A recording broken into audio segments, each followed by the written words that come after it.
availability. Oh, wow, those are a lot of apps. That's fine. When you got Power All, you could do it all. Multiple apps? No problem.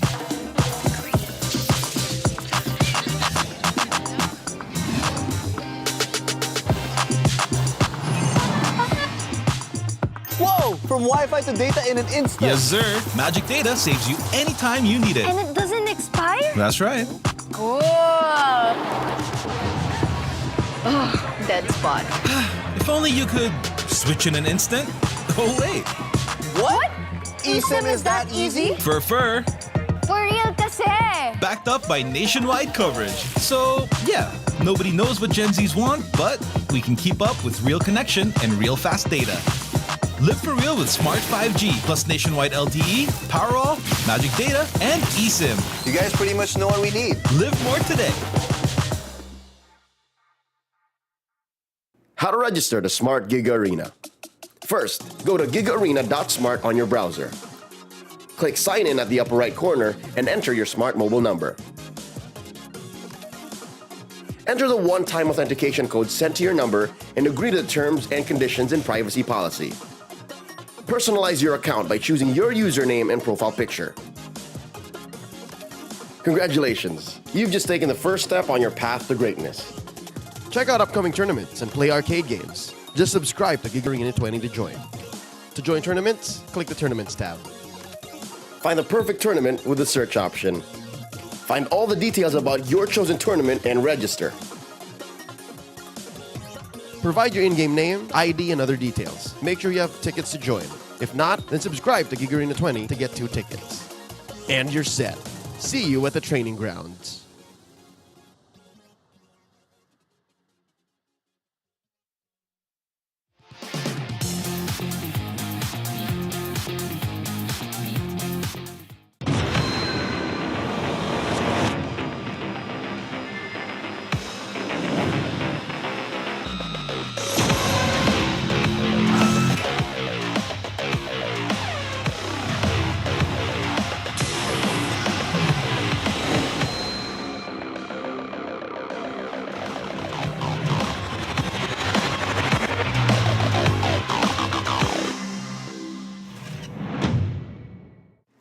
Diba? May issue nun. Sobrang disrespectful. Sa totoo lang, pikon ako. Easy ka lang, easy ka lang, boy. Tinanong ako nung host eh. Diyan pala nagsimula yun, ako nga pala.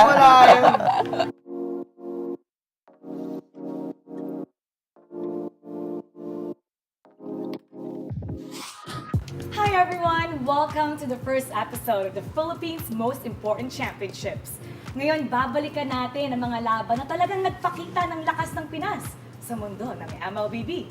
Abangan ang mga throwback at juicy trivia tungkol sa mga paborito nating teams and casters. Kaya huwag kayong aalis. Okay, let's start! Let's go! Let's go! Okay. Okay, excited ako kasi first time natin to gagawin. I wanna know kung ano nga ba yung mga naalala nyo tungkol sa M4. So if you can describe it in one word, and one word only, how would you describe that? Yeah, unahan ko na. M4 for me is dominance. Oh, Good, no? nationalism. National. Spell nationalism. N-A-T. Akin pag Tagalog, maanghang. O kasi nasa Indo yun eh. Marami, Puro manghang. Dapat natin ka na-explain. Spicy. Sinong spicy? Tayo sila. Yung buong event. Ay. Safe. Fair enough. Sa akin, in grande. Laki yung stage, madaming tao. Diba? You felt it, right? Naramdaman ko. Yun, no. Naramdaman Sa ko. akin, in grande. Sa akin naman, influence. Binago mo lang Ay, in sorry. grande. Nakuha na kasi. Nakuha na eh. Yung ba yun? Nakuha na eh. Dinagdagan mo lang Ito, we're gonna start. I'm gonna play it now. Oh, this is game 2. Familiar itong mga to. Pila lang kayo nagkakas? Blacklist Echo. Ito yung full echo dominance tong game na to. Kaya pala dominance ang sabi mo. Parang ano eh, mate. Checkmate to. Tsaka nung panahon na yun, agawan sa Parsa eh. Naalala ko yun eh. Farsa. Agawan sa Parsa.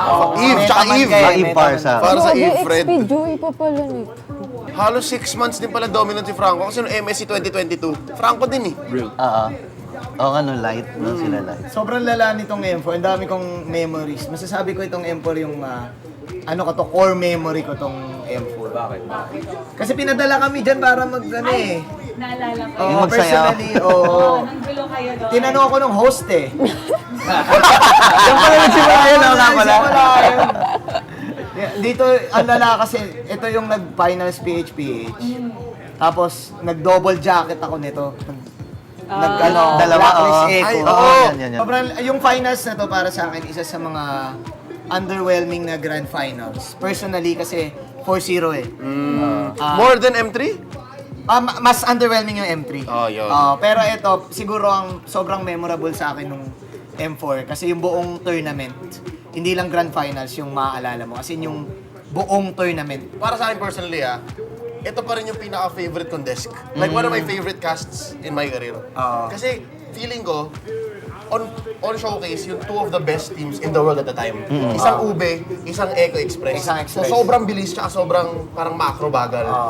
Kaya to core memory kasi nga nasa Indo, kaya ako sinabi maanghang. Kasi doon ko na naramdaman yung anghang ng Indo in terms of the fans. Supportan. In terms of the fans. Kasi dito, kaya nangyari yung cheering. Kasi ang lala mag-cheer ng fans ng Indo. Very loud, make sure Oo, gumagalaw talaga. As in, may wave talaga. Saka sila yung nagpauso ng drums. Sila yung nagpausa ng drums. Sila yung standard ng crowd. Hindi ako nagbibiro. Binubu talaga yung Echo. Binubu yung Blacklist dito. Pero nung nag-Blacklist Echo, ang binubu, Blacklist. Kasi yung Echo, may sister team na Aura. So yung mga nakikicheer sa amin nung Echo, mga Aura yun. Naalala ko yun. At saka na-appreciate ng Indo yung playstyle ng Echo. Gusto na-appreciate. nila yan. Ano to, naghati yung PH dito. Pero ang masasabi ko kaya siya memorable, yung buong tournament. Kasi, parang dama mo doon sa Indonesian crowd na proud sila na sila yung host. Tapos dama mo yung passion. Kasi bago mag-start yung laban na to, may parade. May parade yung ONIC, may parade yung RRQ. Oo nga. Kung ma-share lang, may parade. Wala yun din kita sa Filipino broadcast. Pero for sure na abutan mo yun. May parade as in, may pom-poms, may yung ano yung may ikot-ikot. Baton. Majorate. Oo, kasi ganun kalala yung, lalo na pag RRQ. Gusto ko na nga makicheer sa RRQ nun eh. Kasi sabi ko, putik, lala naman na ito, gumagalaw yung stage. Pati yung namimigay sila ng mga merch sa labas. Oo, mimigay sila. Para maging fan ka na rin pagpasok. Fan ka, iba-iba sila doon. Maraming nagsabi, di daw mapupuno to ng Grand Finals kasi Pinoy-Pinoy. Pero hindi, napuno pa rin. Napuno. Tsaka bago magsimula yan, mainit din kasi parang pinipredict na ng mga tao, PH-PH, parang season 10 Grand Finals rematch daw. Di ba? I think yun yung maganda kasi na-establish natin yung sarili natin. Malakas. Kahit sa ibang bansa. Like, gets na sila. So may one time nangyaring insidente. Di talaga makapaniwala kay kasi imagine nagawa niya yun. What? No. Wait, what? Really? You know what? Ayun. 4PM MPL na. 4PM MPL na. 4PM MPL na. 4PM MPL na. 4PM MPL na. 4PM MPL na. 4PM MPL na. 4PM MPL na. 4PM MPL na. 4PM MPL na. 4PM MPL na. 4PM MPL na. 4PM MPL na. 4PM MPL na. 4PM MPL na! Catch your favorite MPL matches every Friday to Sunday. Only at the MPL Philippines YouTube and TikTok. 4 p.m. MPL na. 4 p.m. MPL na! 4 p.m. MPL na! 4 p.m. MPL na!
Malakas, Pilipinas, malakas kahit anong lane, we become the monsters.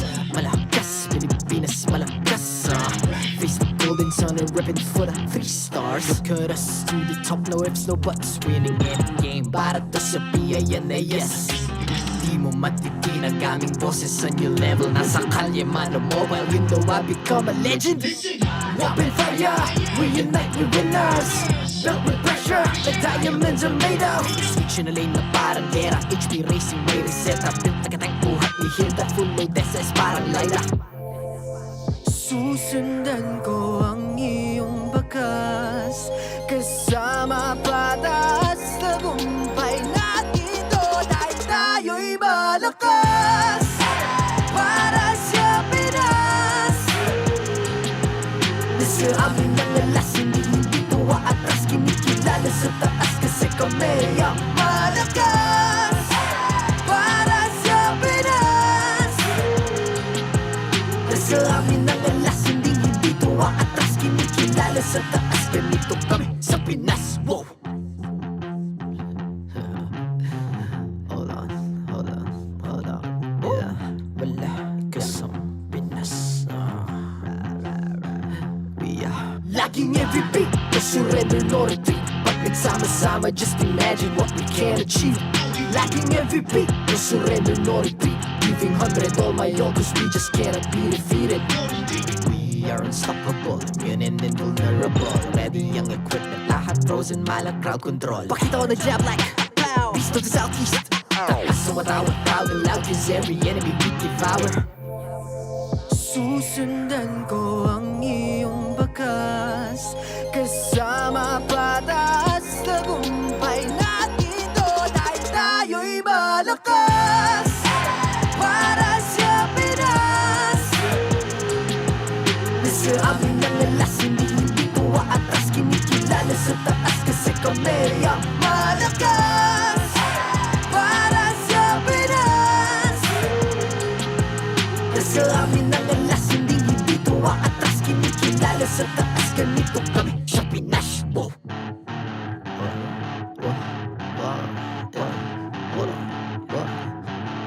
Malakas, Pilipinas, malakas kahit anong lane, we become the monsters. Malakas, Pilipinas, malakas face the golden sun and repping for the 3 stars.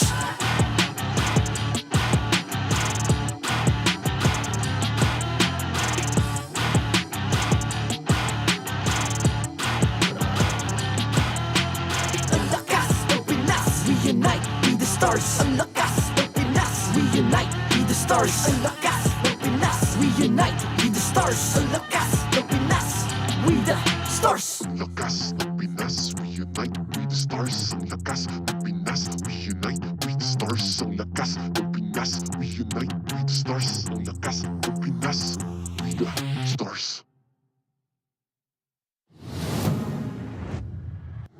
The 13th season of MPL Philippines is brought to you by the following sponsors. Smart, the official telco partner of MPL Philippines Season 13. Infinix GT Series, outplay the rest. Experience the MPL-PH Season 13 action live at SM South Mall Events Hall in Las Piñas City. Get your tickets now via SM Tickets. Don't miss any MPL-PH action by following our official Facebook page and subscribing to our YouTube channel. Follow MPL-PH on TikTok as well for more content. Don't miss the latest news and updates about the MLBB Philippine esports scene through our esports news tab.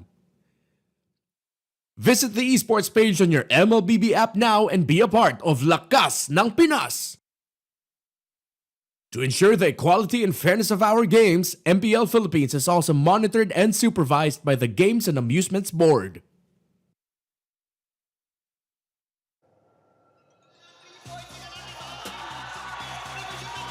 Walong kupunan nung nagsimula. Sinubaybayan natin ang kanilang mga laban. Nagpakita ng lakas. Sa loob at labas ng laro.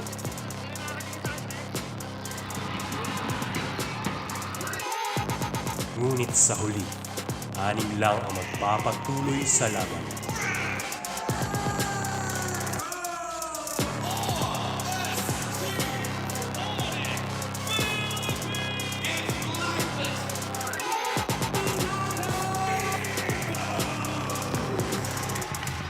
Sino ang magiging kampiyon?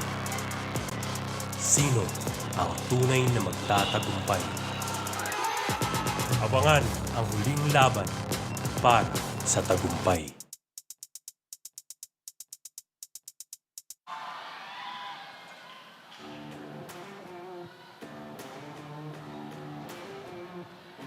Season after season, we've welcomed everyone, every day, to the home of the strongest Mobile Legends Bang Bang players in the world. To our most loving supporters and the beloved fans of MPL Philippines, we want you to know that we are listening.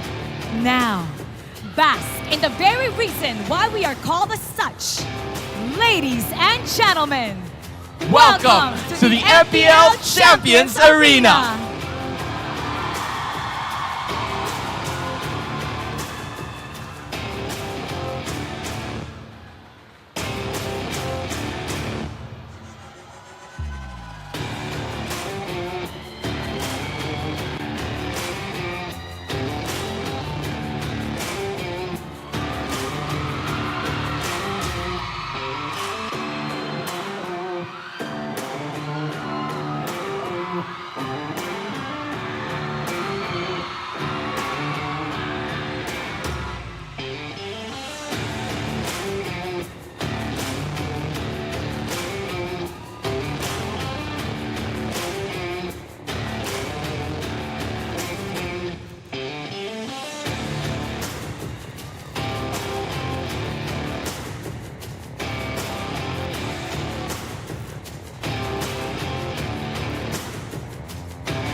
It was in 2018 when the first international trophy was brought home to the Philippines.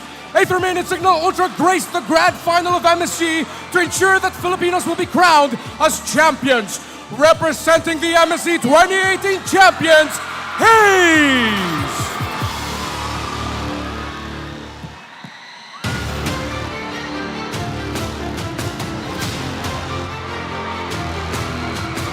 When esports broke ground as a medaled event in the 30th Southeast Asian Games, the Filipinos still came out on top. C-ball athletes made history after claiming gold medals from the MLBB discipline. Representing C-ball, Pilipinas, Ribo!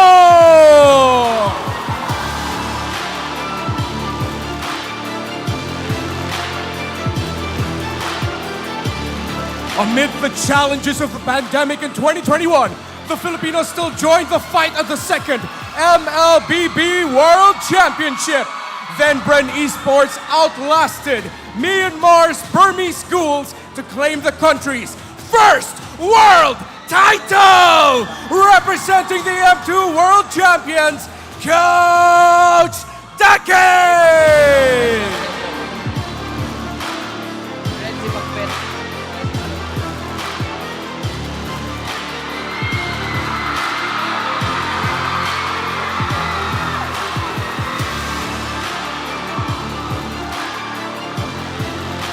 3 years after first being crowned as the Kings of Sea, the Filipinos embarked on a voyage to reclaim the crown.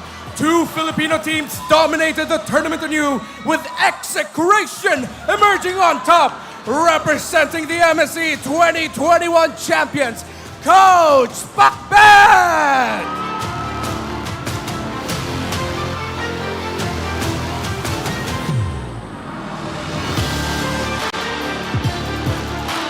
The third iteration of the World Championship saw 2 Filipinos reigning the tournament. Blacklist International broke the code to defend the Filipinos title, representing the M3 World Champions, the Queen herself. Oh my Venus!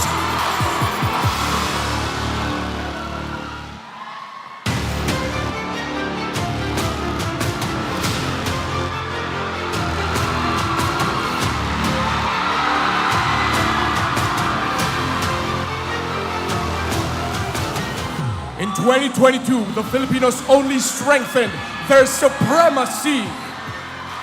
The Kingslayers were crowned as the Kings of Sea themselves after their all-out quest in Malaysia swept the Kingdom of RRQ Hoshi from Indonesia.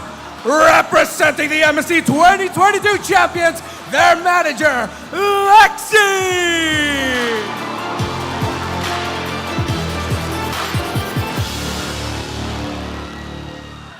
The quest for victory continued at Hanoi, Vietnam. Sipol broke the code of Indonesia to secure the country's second straight gold medal at the 31st SEA Games. Representing Sipol, the unbothered king himself, Pilipinas, Del Rosario!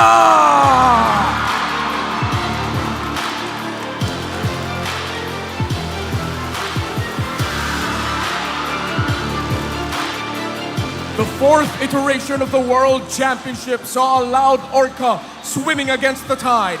The grand final served as another testament to the greatness of Filipinos, defending the World Championship title yet again.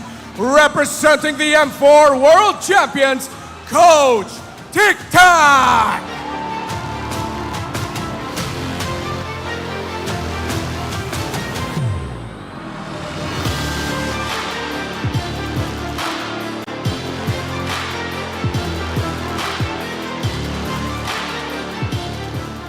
'23 served as the year of victory for the national MLBB team.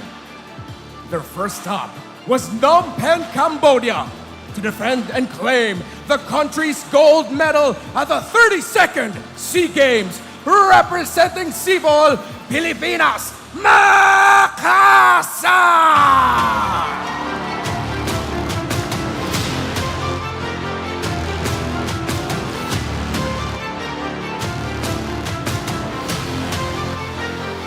The national MLBB team's next stop was in Iași, Romania, where 16 teams across the world gathered to compete. There, Sipol bagged yet another gold medal against Indonesia's delegates, representing Sipol, Pilipinas, Glindro, Coach Dake!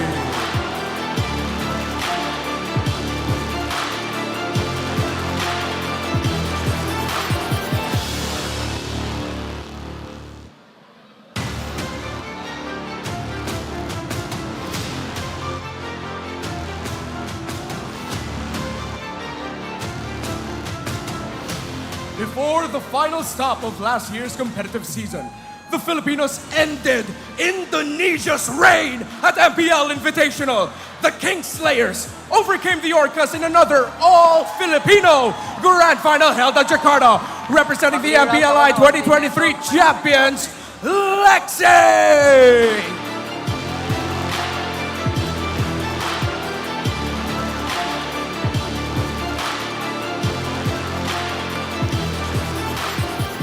Finally, the feat that cemented the Philippines' legacy at the 5th World Championship.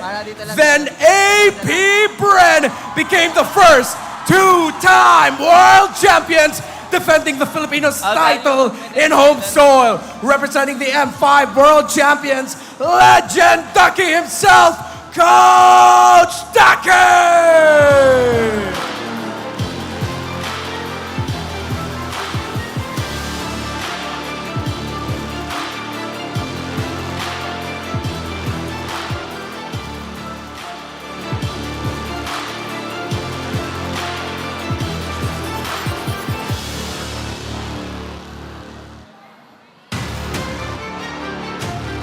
As the reigning victors of the Philippines, surrender the mark of being a champion.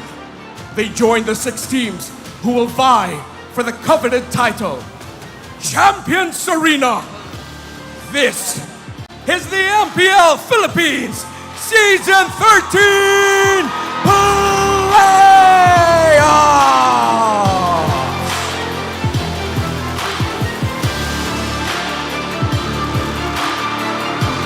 Champions Arena, who will be hailed as the next champion of the Philippines?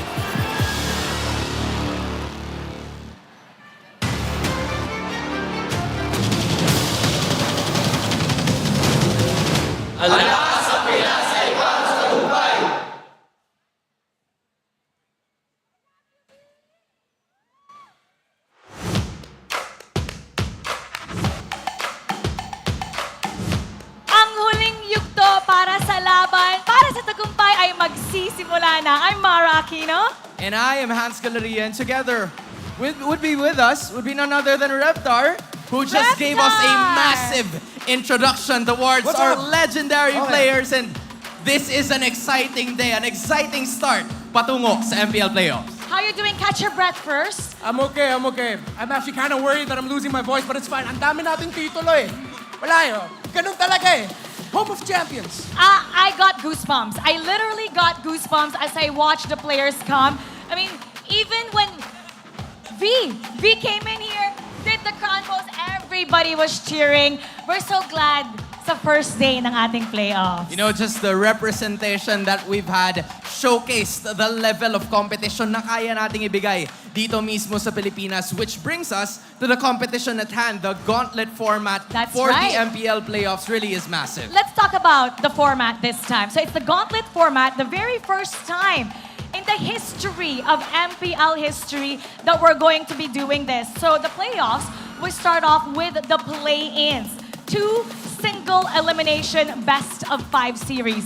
And right after the play-ins, double elimination, best of 5, except for the grand finals, which will be a best of 7. You're taking a look at the brackets so far sa inyong mga screens. There's a lot of teams, 6 out of the 8 current competing teams para sa posibleng championship that they want to achieve. And also, yung level ng competitiveness in the bracket format really showcases kasi yung 5 and 6, the lowest seeds, needs to take 2 wins para makapasok sila dun sa susunod na matchup. What do you think about the gauntlet format so Honestly, far? I love the gauntlet format. Makita mo talaga ang ganda ng storya para sa mga teams na kailangan gumapang from the play-ins round. That's right. And we have our first seed going up against the second seed. That'll be Falcons AP Bren with their new names. They're going to be going up whoever wins against the play-ins. And then it'll be Liquid Echo, third seed, going up against RSG Philippines, fourth seed. So with this gauntlet format, how do you think it changed the way the teams approach the regular season? And how is it for the playoffs? Well, I think the best way to look at it would be the story of Liquid Echo at second seed and then RSG Philippines dun sa third seed, wherein if you're so used to facing someone at the same time over and over again, like the story of Echo and RSG PH and all of that, really it calls for your team to prepare even more because you don't know, it's a big mystery, who you're gonna be going up against. Sino yung manggagaling sa play-ins round? Which also, when you're Falcons AP Bren, by the way, hopefully nakita niyo yung mga bagong pangalan sa ating mga brackets. Real. Yeah, you're watching. Sino yung magiging kalaban namin? Minana Evos, Blacklist International, Fnatic ONIC PH. That's right. But now, let's talk about the first match of the play-in. So we're going to be seeing 2 different shades of Ube. We have Blacklist International, who mastered the Ube strategy, made it popular all over the world. They're going to be going up against Minana Evos, who revolutionized this strategy this season. You know, and in addition to what you've mentioned, there have been 2 key players dito sa dalawang kupunan na to that has showcased their skill. Number 1 is the current roamer of Blacklist International, none other than Haji himself. We named him as the KDA machine, and now from being a jungler to a mid laner and now a roamer finding his voice para sa kanyang kupunan. That's right. Haji has been the center of Blacklist's journey for victory para sa tagumpay this season. He's a very versatile player who was once a jungler, became a mid laner, and he filled in the shoes of Renny J, of Oh My Venus, who were former captains of Blacklist International. In addition, we also have the captain of Minana Evos, none other than Spider Miles. Isa rin to sa mga tinitingalang utility roamers from beforehand, and he really has a big responsibility to fill because I believe after Oh My Venus's departure, like break from Blacklist International, we saw Spider Miles trying to live up to the utility roaming once again. Let's talk about those two. Balikan natin si Haji. What's the best aspect for Haji as a legend? As a legend, honestly, it's going to be the opposite of what we've seen from Spider Miles. Haji has been versatile. Na-mention yun na nga yung mga roles na nagawa ni Haji para sa mga teams niya all throughout his career. He came in MPL Philippines Season 8 for Blacklist International, joining that squad because they said, you can help us get a championship in the mid lane or as the roamer at that time. And he delivered. Meanwhile, Spider Miles, when I see him, I see someone who says, I know what I want, ito talaga yung role ko, ito yung playstyle na gagawin ko, and I will thrive with it. He's been thriving with utility roamers like Rafaela, Florin, Minotaur. So what makes nga a legend, di ba? I mean, they can, either one of those two can be part of the Hall of Legends. I agree. Anything could be possible at this point. Siguro yung track record yung pwede nating makita in terms of these two or in terms of themselves as a team. Let's take a look at the franchise history of these two teams dahil kitang-kita yung banter nila towards one another, especially this season. That's na pareha right. sila ng strategy. This is the very first time that actually once lang sila nagtapat sa playoffs in the entire history of MPL since nag-franchise. That will be Season 8. And that's Haji's first season as a code breaker. Yeah, in the side of Blacklist International, the lower bracket semifinals, so far the highest placement of then next play Evos at that time. So honestly, when you look at these two teams, there's a lot of history. Blacklist International has always been Blacklist International. Nag-iba-unti lang yung mga lineups at saka yung mga pangalan nakikita natin. Meanwhile, for Minana Evos, nakita mo talaga yung evolution nila from the days from the Aether House all the way up to this era, from Cerebrum into Archives, the evolution of Minana Evos. Yung storya nila, ang ganda talaga.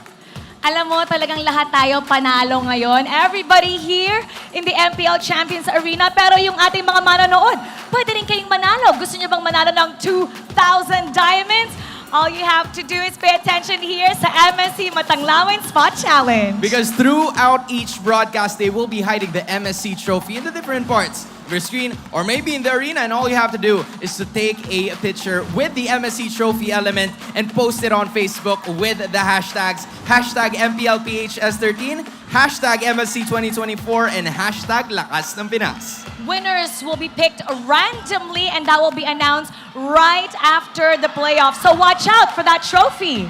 Now, Renmar, predictions naman tayo para sa ating first match. Predictions? Yeah. Predictions? Okay.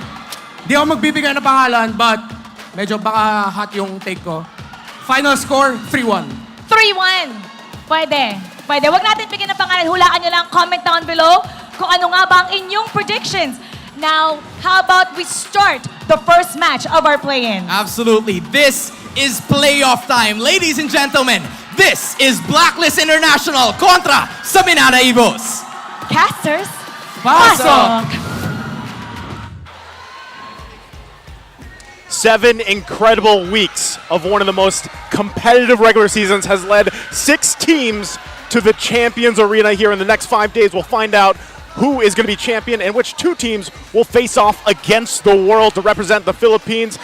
Welcome to the English desk. It's us. It's me, Naisu, Rockhart, and Leo. It's another version of the We Bear Bros. How we doing, guys? I'm feeling legendary right now. Everyone feels it. The MPL Arena, now the Arena of Champions. That's right. I love it. I'll tell you what I'm feeling. I'm feeling like a champion. We haven't even seen who wins in this first bout. We haven't even seen who goes out to Riyadh. But I'm going to tell you now, whatever you're expecting it's going to be greater. Whatever we see here is going to be greater than whatever you have going on in your heads, ladies and gentlemen. Can't wait to see it. Again, Blacklist International, Minana Evos. We had an amazing opening, and I can't wait to talk more about this game. But first, like we always do, the tradition, let's welcome out our marshals, of course, to keep the fairness and the integrity of the game upon us. And it's our boys doing an amazing job once again to kick us off in the playoffs here. It's Jeff, Chico, Patrick, Wilbert, and man, they're just as excited to see this all unfold. Now, let's go ahead and welcome out the teams to the stage. When the world said they were dusted and done for, they redefined the ultimate bonding experience into something deadly. Championship mindset activate. It's Blacklist International!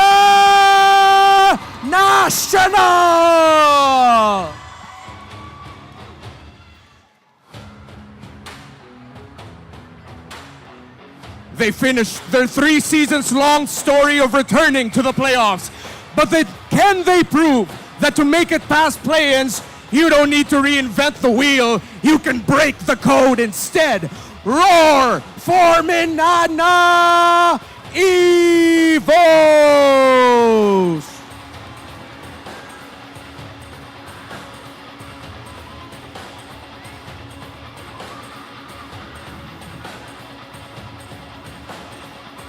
This match is the first elimination match of the play-ins round, and it's a best-of-5 series. The coaches are Coach Bonchan and Coach Imba DJ.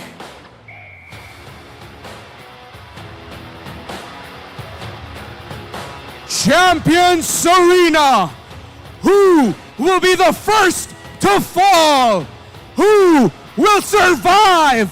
Blacklist International versus Minana Evos.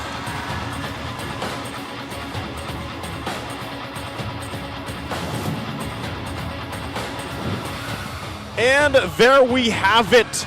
The teams are ready to rock and roll here, but let's start it off by roll calling Blacklist International. That's Oheb on the goal lane, Sensui on the jungle, Yue on the mid lane, Edward on the XP, and of course Haji on the roam. These guys looking really incredible. Obviously, the younger generation of Blacklist International, they have actually been proving really strong. And the hero picks, we're going to have to talk about that real soon. Sensui on the Frederick, will it be available today? And maybe, I wonder, if they have other things in store for us. Well, let us know, because what's in store for across from them from Minana Evos, Leo? Oh, not to sound clingy, but I missed this lineup. Minana Evos, the last time we saw Domen, Kaizen, Lancy, Kurt, and Spider Miles on the field was pre-patch. We have yet to see this main 5 from Minana Evos, the Archives lineup play in the new meta. So I'm excited, I'm refreshed. These numbers, throw them out the door. It's because we don't know how they interact with the new meta. Coach Imbadije, Coach Bitoy, Coach Super Kurt have something up their sleeves. I love that you pointed that out, because that obviously changed the course of those last couple of the weeks of the regular season. And we saw some changes, of course, go through Minana Evos. But this time, and even when we look at the team head-to-head, man, we can't actually take all this for face value just yet because of how things have changed. But real quick, anything that stands out here when you look at this breakdown? I'll tell you the truth. When you look at the numbers, Blacklist trumps Minana Evos. But you can't say that again just by saying they beat him out. Minana Evos have been able to pull out miracle wins throughout regular season. Yep.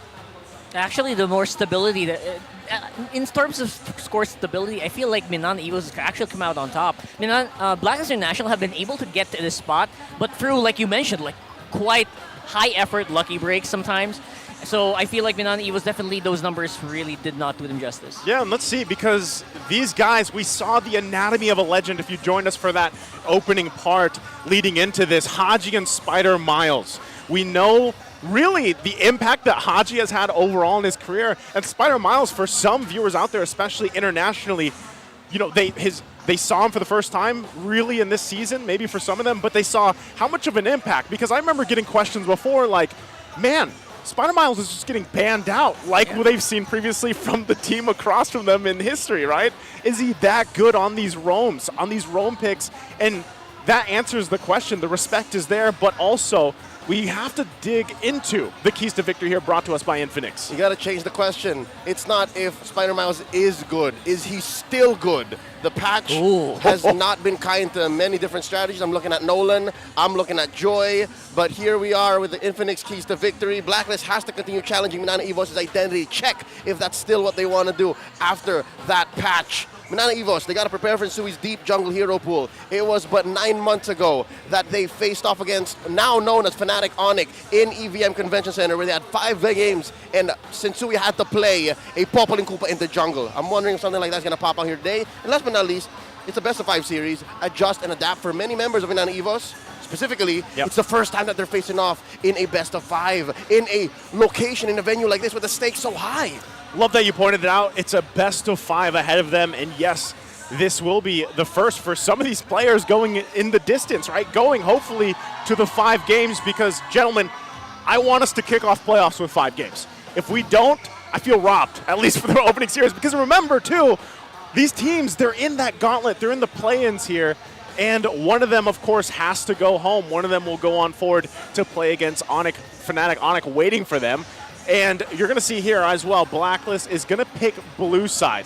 Now, we saw the impact, remember, of blue side through the regular season. You know, the statistics were there, Leo. Yeah, 53% of games in the regular season were won by blue side. And on paper, Blacklist actually prefers red side in the draft. So now, it seems there has been a change in the wins for Blacklist International. It seems like they have something up their sleeves. And this might actually be playing to the strength of their endurance. They're going 5 games. They know that. So now they want to start off strong, maybe get that point in, start strong with the draft, with that first pick gambit. Well, let's see if that happens, but also for all you guys watching on TikTok, don't forget to head over to our official TikTok page to join the lottery. That's right. Just open your TikTok app, go to the MPL Philippines TikTok channel. That's at MPL-PH_official. Then click on the official live stream, and then you'll be able to get those rewards on the top left corner of your screen. There it is. Make sure you guys join that, and don't forget, too, I believe there's a 2,000 diamonds up for grabs as well. And so make sure you join everything that we have for you guys here. Now, we're just moments away from this draft to kick off here. And I know we've had a break, gentlemen, you know, and we've been watching some of the other happenings around the leagues going around the world. And we know, I guess you could say, the meta has been set in. It's set in really well. And if you look at the rest of the world, there's still some surprises popping up, right? Real quick, too, there's today's schedule, Blacklist versus Minana Evos, and we'll see who moves on later. Now to the draft as we get ready for this to kick off in game number 1 for the first series of the day. Remember, somebody going home, and we got the fancy countdown as well. All right. Man, the crowd is ready for this one as both teams have a huge showing for both sides here for us. And I can't wait to see it unfold. Now, as we wait for that to pop up, are we still expecting the Spider Miles bands coming through? Okay, there's the first 3 from Blacklist International. I guess don't fix what's not broken. A lot of teams have been able to actually take advantage of that against Minana, forcing Spider Miles onto other heroes. Obviously, if Spider Miles has been able to really deal with it, but you know what? It just does affect how they kind of draft around it. Yeah, but again, if it's an unknown enemy you're facing, you gotta check in what kind of information you have. So with the Angela ban, the Faramis ban, and the Matilda ban, they're respecting both the firepower that Lancey can bring in, and of course, what Spider Mouse is known for. First pick up for Blacks International, we're waiting for that. They are known to just lock in the Fredrin since it is open. Givritz Sui has a pretty good win rate on that, and there it is. There it is, locked in. Fredrin picked up. Old Faithful, if you will, right? The 79 times, 85% contention rate. Fredrin is still him for that jungle pick. We'll see what the answer is going to be, though, for Minana Evos. And I'm just admiring, real quick, the effects we have behind us that we have seen in the past as well on the monitors. I'm looking at the crowd's reaction, man. They are loving it. So with that, I'm wondering, does Minana Evos specifically pick up their jungle pick now? Can they wait for it? Do they just want to go ahead and lock in? Okay, that sounds like they're going to go this route anyway. Picked up Barrett's and the Moskov. Yeah, Moskov has been building up stock all around the world. The one time that he has been seen in MPL Philippines, first picked up by Kelra from Fnatic ONIC, did not do so well in the regular season. This time around, they're looking to correct that and build up the stock of this monstrous menace in the gold lane. It's actually very difficult to deal with here. A lot of times when the Moskov goes past 15 minutes, 18 minutes, you can really expect them to really destroy someone. That attack speed scales up so quickly. Yeah, it's I guess one of the biggest things is when you utilize that ultimate, right? The timing on it. It's great that it's global. But it's also, you've seen it not work in favor of teams that do like to pick up the Moskov here. Here we go with the Edith, likely to go into the Roam. And of course, they pick up the Vexana. That is US #1 hero. An astronomical number of reps. And of course, a win rate that just benefits Blacklist International. Even with the patch, right? Like, people have already been used to seeing Vexana in the mid lane. And obviously, with that Edith, kind of still flexible. XP lane still pretty good. This is still the Sensui instincts, gentlemen. You saw there, he is leading. Sensui leads the steals in Lords and Turtles. And, you know, that's something you have to keep an eye on, because if you were watching during that week when we talked specifically about Sensui Ultra Instinct, oh yeah, he's able to pull some miraculous steals off, and it's kind of crazy that you actually need to keep an eye on that specifically against Sensui alone. And so with that, to round out that first phase, Minotaur is going to be picked up and locked in for Minana Evos. Oh, that's a hero that Blacklist actually favors banning. They like banning Minotaur, 4th most banned for them across the regular season. So now that Spider Miles has a hero in his hands that he's very comfortable with, I'm wondering if Kaiser's actually been playing the Barats, because Kurt can actually switch it up. Look at this Hellkurt ban. The Hellkurt ban, ladies and gentlemen, is explained by the fact that usually now Hellkurt is put in the roam role. And Who did that? Who did that? Right? You could actually just throw on the Edith into the XP lane, call it a day, and then pick up that Hellkurt. It's very doable. Yeah, I think this is one of the major things that happened after the patch. Like, people have been starting to really explore it, especially in other regions. Yeah. Right? Indonesia's the first one to feel the impact of this hero revamp. Yep, definitely. And I wouldn't be surprised if we do see Hellkurt slip through the cracks throughout at least these next 5 days for the playoffs and have an impact, of course, you know, with the way that's changed. So these last couple bans are going to come out here. We know Gold Lane's still up for grabs. We saw so much Harith before it is banned out this time around. So I'm wondering, right, what do you want to match up against the Mozkov for Blacklist International? All right, Blacklist International, you're looking at their choices. You can put a Nathan, you can put a Claude onto Oheb here, and both are solid pickups. I don't think any of them are bad choices, but check this out, the CC. The CC is actually one of Edward's best picks in the regular season, and the fact that Minana Evos are onto it makes sure that the engagement on the Barats and the Minotaur aren't as easily punished. So there's no bad targets for them to dive onto. Wow. Yeah. Those stats, man. I know you were reacting to those as well, Rockhard, because who's in the crowd cheering there? We have a very interesting crowd here for Blacklist International. Some homecoming. I was gonna say, it's funny seeing them out there, right? Yeah, a little bit crazy. Of course, but so, and I like the fact that you have this discussion of the different shades of Ube, because you're gonna see that obviously go head to head here in this matchup. But even so, with the Minotaur locked in, like you guys said, you guys saw the stats there, the healing potential with this Minotaur pick, especially once that Flask of the Oasis is locked in, it's hype. And look at that, there it is, the Royal Duo out here to support Blacklist, of course.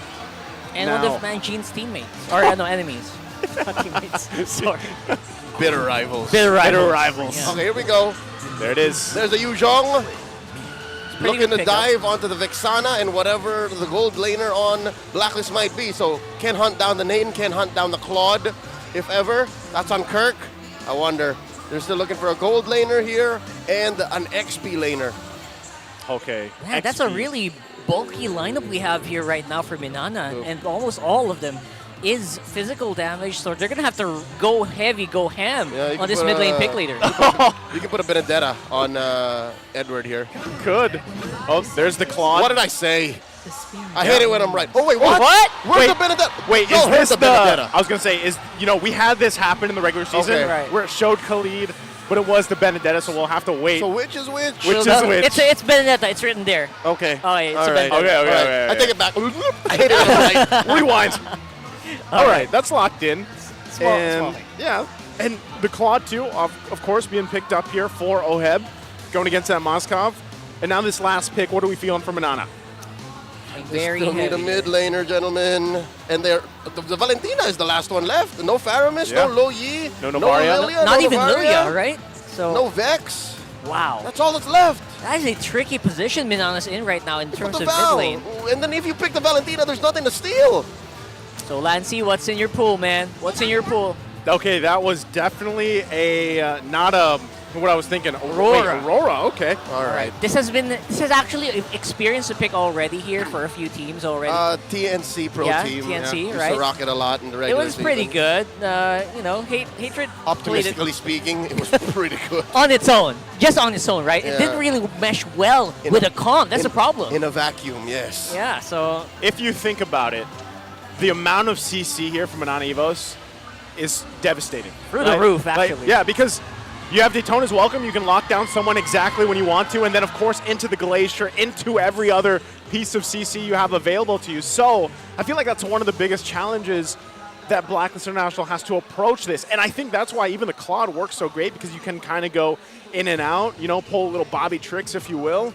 But, with that, I think it's really playing around the multitude of CC that's going to be thrown at Blacklist International if they want to go ahead and grab this first game victory here. So, all you watching in the chat right now, let us know who you think is going to go ahead and win this series. Starting off with this first game, is it going to be Minana Evos? Is it going to be Blacklist International? Who gets that first blood in the series in the first best of 5? Remember, it's an elimination match ahead of us. And I feel like people have been waiting for this. But also remember, it's a marathon, not a sprint. That's right. You gotta take your time with your strats, gotta take your time with your endurance, because also take note, whoever wins is facing off against a fresh Fnatic ONIC that's been watching from the sides. And yeah. Hydrate, basically. Something to note, the lineup on Minana Evos, yes, definitely has a lot of CC on it. Yeah. But is it reliable damage that's coming up after? You're only really looking at the Moskov and the Aurora. What if one of them gets popped prior to the major engagement? I mean, that's the thing, right? Minana Evos' lineup feels very powerful, but it has to be done in a very specific order. That crowd control cannot all go in at the same time. That's right. And if that chain gets disrupted, it can really be deadly. I think that's why, again, if you're Minana Evos, Barrett's alone. Barrett's in the Fredrin. The beginning turtle dances alone are so crucial with this. Yep. Because, again, we're talking about the fact that it's Sensui for one. He's on that comfort pick. They picked it up first pick. So you really want to be able to establish your momentum if you're Minana Evos going forward here. And that starts with that first objective, that first hurdle. Yep, not to mention that this is Sensui's Fredrin.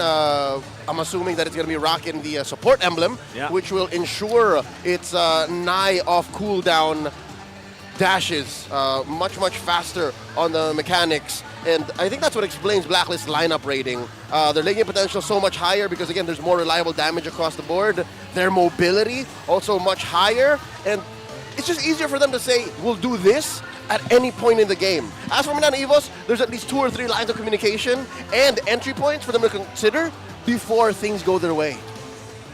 And a lot of it actually does rely on really good shot calling. Yeah. To be fair, shot calling has always been the issue here for a lot of our teams. Let's see if that's going to change here today. Well, we're going to find out. The crowd is ready. We're here to kick off into the Champions Arena. It's the first match, an elimination match for Blacklist International and Minana Evos.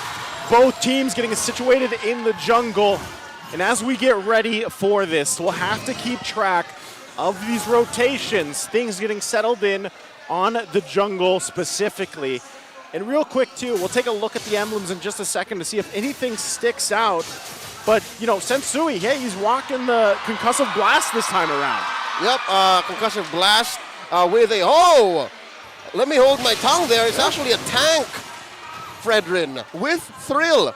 So he's trying to make up for the lack of cooldown with just reliable damage early on. And that can work, actually. Pure damage, every one of your shots can do a lot more. Kirk with a kill, though. Kirk! Whoa! Pulled the full combo. Man, Kirk. Already, leading into this, I was like, if Minana Evos wants to get the momentum going, they can start it with the first turtle. They did it before that. Stone Cold Kirk. Ladies and gentlemen, I'm not so sure if you caught the player cam as that solo kill happened, but Kirk just sat into his chair after that kill on Agent Zero. Wow. All right. That's the best start you can expect for that Yuzhong matchup. Obviously, Yuzhong not so great if he actually gets, not yet ramping here, especially without Dragon Form. But you know what? That was interesting. How that start, we'll see. For later on, though, as we do see the majority of Minana players going up on top side. Oh, man, this early on, not even with the turtle spawning, Minana Evos already going for the ube. So this is how they're going to try to expedite that whole communication line issue. They're just going to always be going on ube mode. Yeah, that's a shade. Oh! Three-man knockup here, and the follow-up is disrupted. It is massive right now. Obviously, with a little bit of time being bought here, and a kill being picked up as well for Minana Evos. So 1 for 1, or 2 for 1 rather. It's going to be a turtle advantage though. That's the shades of ube we're talking about. I'm still going. There you go, just non-stop action, and there you go. That's a crowd control available for them, but it's all just that. Crowd control, no damage follow-up. That is Turtle going over the Blacklist. Oh my goodness. What a start. A little messy, a little chaotic. But wow, Leo. I was just going to say, of all of the members of Blacklist in the first minute of the game, the one that can really afford the death would be Edward, because the rest of Blacklist would be rotating up anyways. And that gave Minana Evos, I reckon, in my reading of the situation, a false sense of security. They thought they could ube their way, finesse their way into an early position, and Blacklist says, nah, fam, check it out. We've been doing ube since 2021, and they got it right there. That's actually a pretty good timing because some of the members of Minana were not level 4 yet. Yeah. So they timed it perfectly, or they saw an opportunity, and they went for it. That's right. They thought they got it, but Blacklist read the room and saw the entry point, and now they're sitting at a 500 gold lead. Minana Evos now in recovery mode. That does not mean that this the second Lord in a minute is just clearly Blacklist. Yeah. I think Minana Evos can still contest, but the key is they gotta start checking themselves, man. Check these bushes. And you see that item pickup already from Edward has that halberd available now. Oh so, boy. you know, he was the first blood to Minana, then he gets 2 kills out of the last exchange, and now he has solved the deal, the problem at least, with that early sustainability provided from Spider Miles. Solved the problem? He became the problem. Yeah.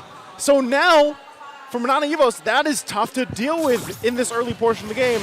Look at the matchup, too, just between the Frederick and the Barretts here. Obviously highly in favor of the Chad of the Land of Dawn, Frederick. Yep, truth be told, the Appraiser has been the most winningest hero for the better part of the past 2 years. Yeah. Has it been that long? Yep, and this stat is going to be true for most matchups. But wait, check it out. If there's so many nerfs right now, though, it is going to be Sensui in trouble here. Played around with the Pride of Ice, and now Edward has to make his way out. Or will he? Are you trapped here with me, or am I trapped here with you? Or have that the other way around. So right now, obviously Minana fighting back, showing at least they have some fight in them. Okay, so they at least get Sensui down from that.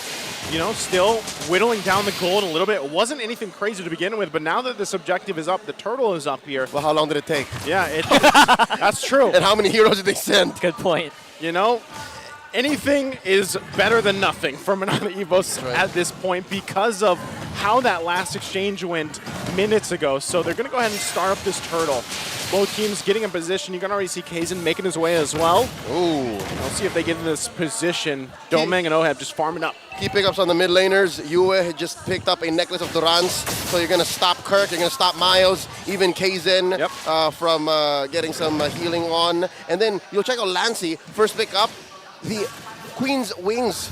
So he knows that he has to be the target more often than not. So he has 2 layers now of protection from aggression. That shield and that passive. But look at that, Blacklist finessing a free turtle. Queensix actually could really come in clutch later, and sometimes that's something that you don't really expect, especially if you're screaming 1v1. Yeah. You're right, that could be deadly, and this could be massive here. Yeah, it's a good start, especially that first item, because really for Lancy, you want to just go ahead and get the freeze off if you can, and then drop the ultimate. Try to freeze down as much as you can. Okay, they're not going to. Oh, hold on, he's going for Haji. Charges straight for it, and of course the stun is going to come in clutch. Good freezing coming in from Minana, and the damage is true. Not even Haji can withstand it. And Sensui falling soon as well. Kirk with a double kill. Man, Minana Evos striking back here. And yes, Kirk back on the board with this Yuzhong. What a setup and play there from Minana. Nothing comes for free. They win the fight, but they lose the battle up top. Agent Zero was just finessing his way into a turret take, setting up another amazing turtle for Blacks International. That's the long lane. Edward has been living in the long lane ever since he won the Season 7 championship. They pioneered the Lord Dance. So now you're going to see them take control of the lower lane too. Oh, that is a lot of gold going to their pockets. What will Minana do in response though? They're getting ready to set up a fight maybe, But don't forget, Blacklist also has a free man unit that's quite strong with crowd control, and they can get even an internal guard on their side. This is funny because, you know, both teams have their own forms of Ube here. This is like the most action Ube playstyle has seen early on, I feel like. For the most part, like usually it's a slow kind of build up. Hold on, Kirk. Oh, Kirk is fighting, and Edward just taking him easily. 1v1, mano y mano, no problemo here. Wait, he had ult, but he just, what, he wouldn't be able to get away with the dragon form? He had ult and he had Petrify. That is an interesting turn of events. Yeah, slow down a bit here, and nom nom nom goes the dinosaur here. Kaizen fighting off again. That crowd control we're talking about here. Poor Minana is really coming in strong here. But here comes Oheb with that blazing duet, just tearing it up quite easily here for Blacklist. And that's another tower down. So much gold inside of the agents. Okay, in that very engagement, wherein you could have sworn Minana Evos was ahead. They had 2 turrets sandwiching Blacklist International and their coalition. It's a matter of reliable damage now. Yes, there was an amazing Minoan Fury, but was the damage going to the right target? Sensui could have died. Sensui was frozen for a good solid second and a half, but no one was hitting him.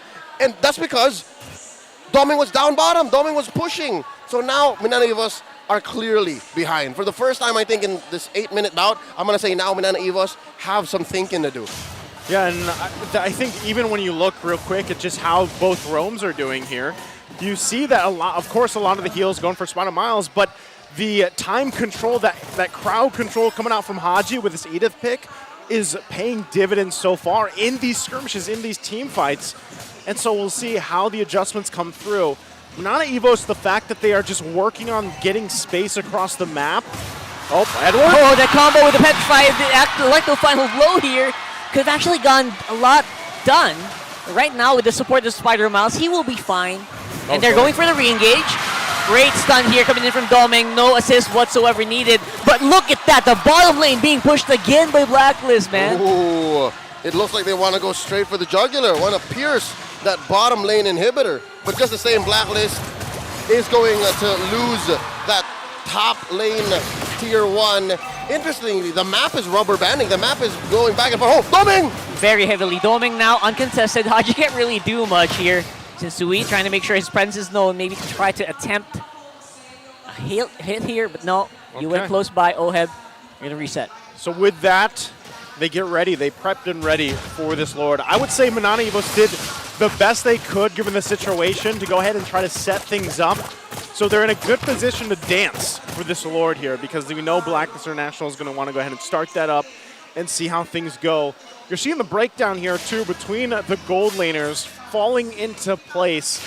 Now, positioning-wise, I feel like this is really where Doming on this Mozcop is going to be crucial. He can actually go ahead and sit on one of these side lanes for now while the team starts up that Lord dance and then go ahead and spear his way into the fight, but that comes with a risk as well. Yeah, again, the ever-present question is, what if I miss? What if I miss? You can't just throw the spear of destruction willy-nilly and then hope for the best. But again, that's where Spider Miles will now come into play. He has the aim his marksman. Weirdly enough, you aim Moskov, you aim Doming into a direction and make calls 10, 15 seconds into the future. That's what Minana Evos is doing now, and that's what's allowing them to keep this gold lead from Blacklist down to a minimum, a manageable 800,000 gold ahead. I wonder what that call sounds like. All right, Doming, it's a little southeast, northwest. Southeast?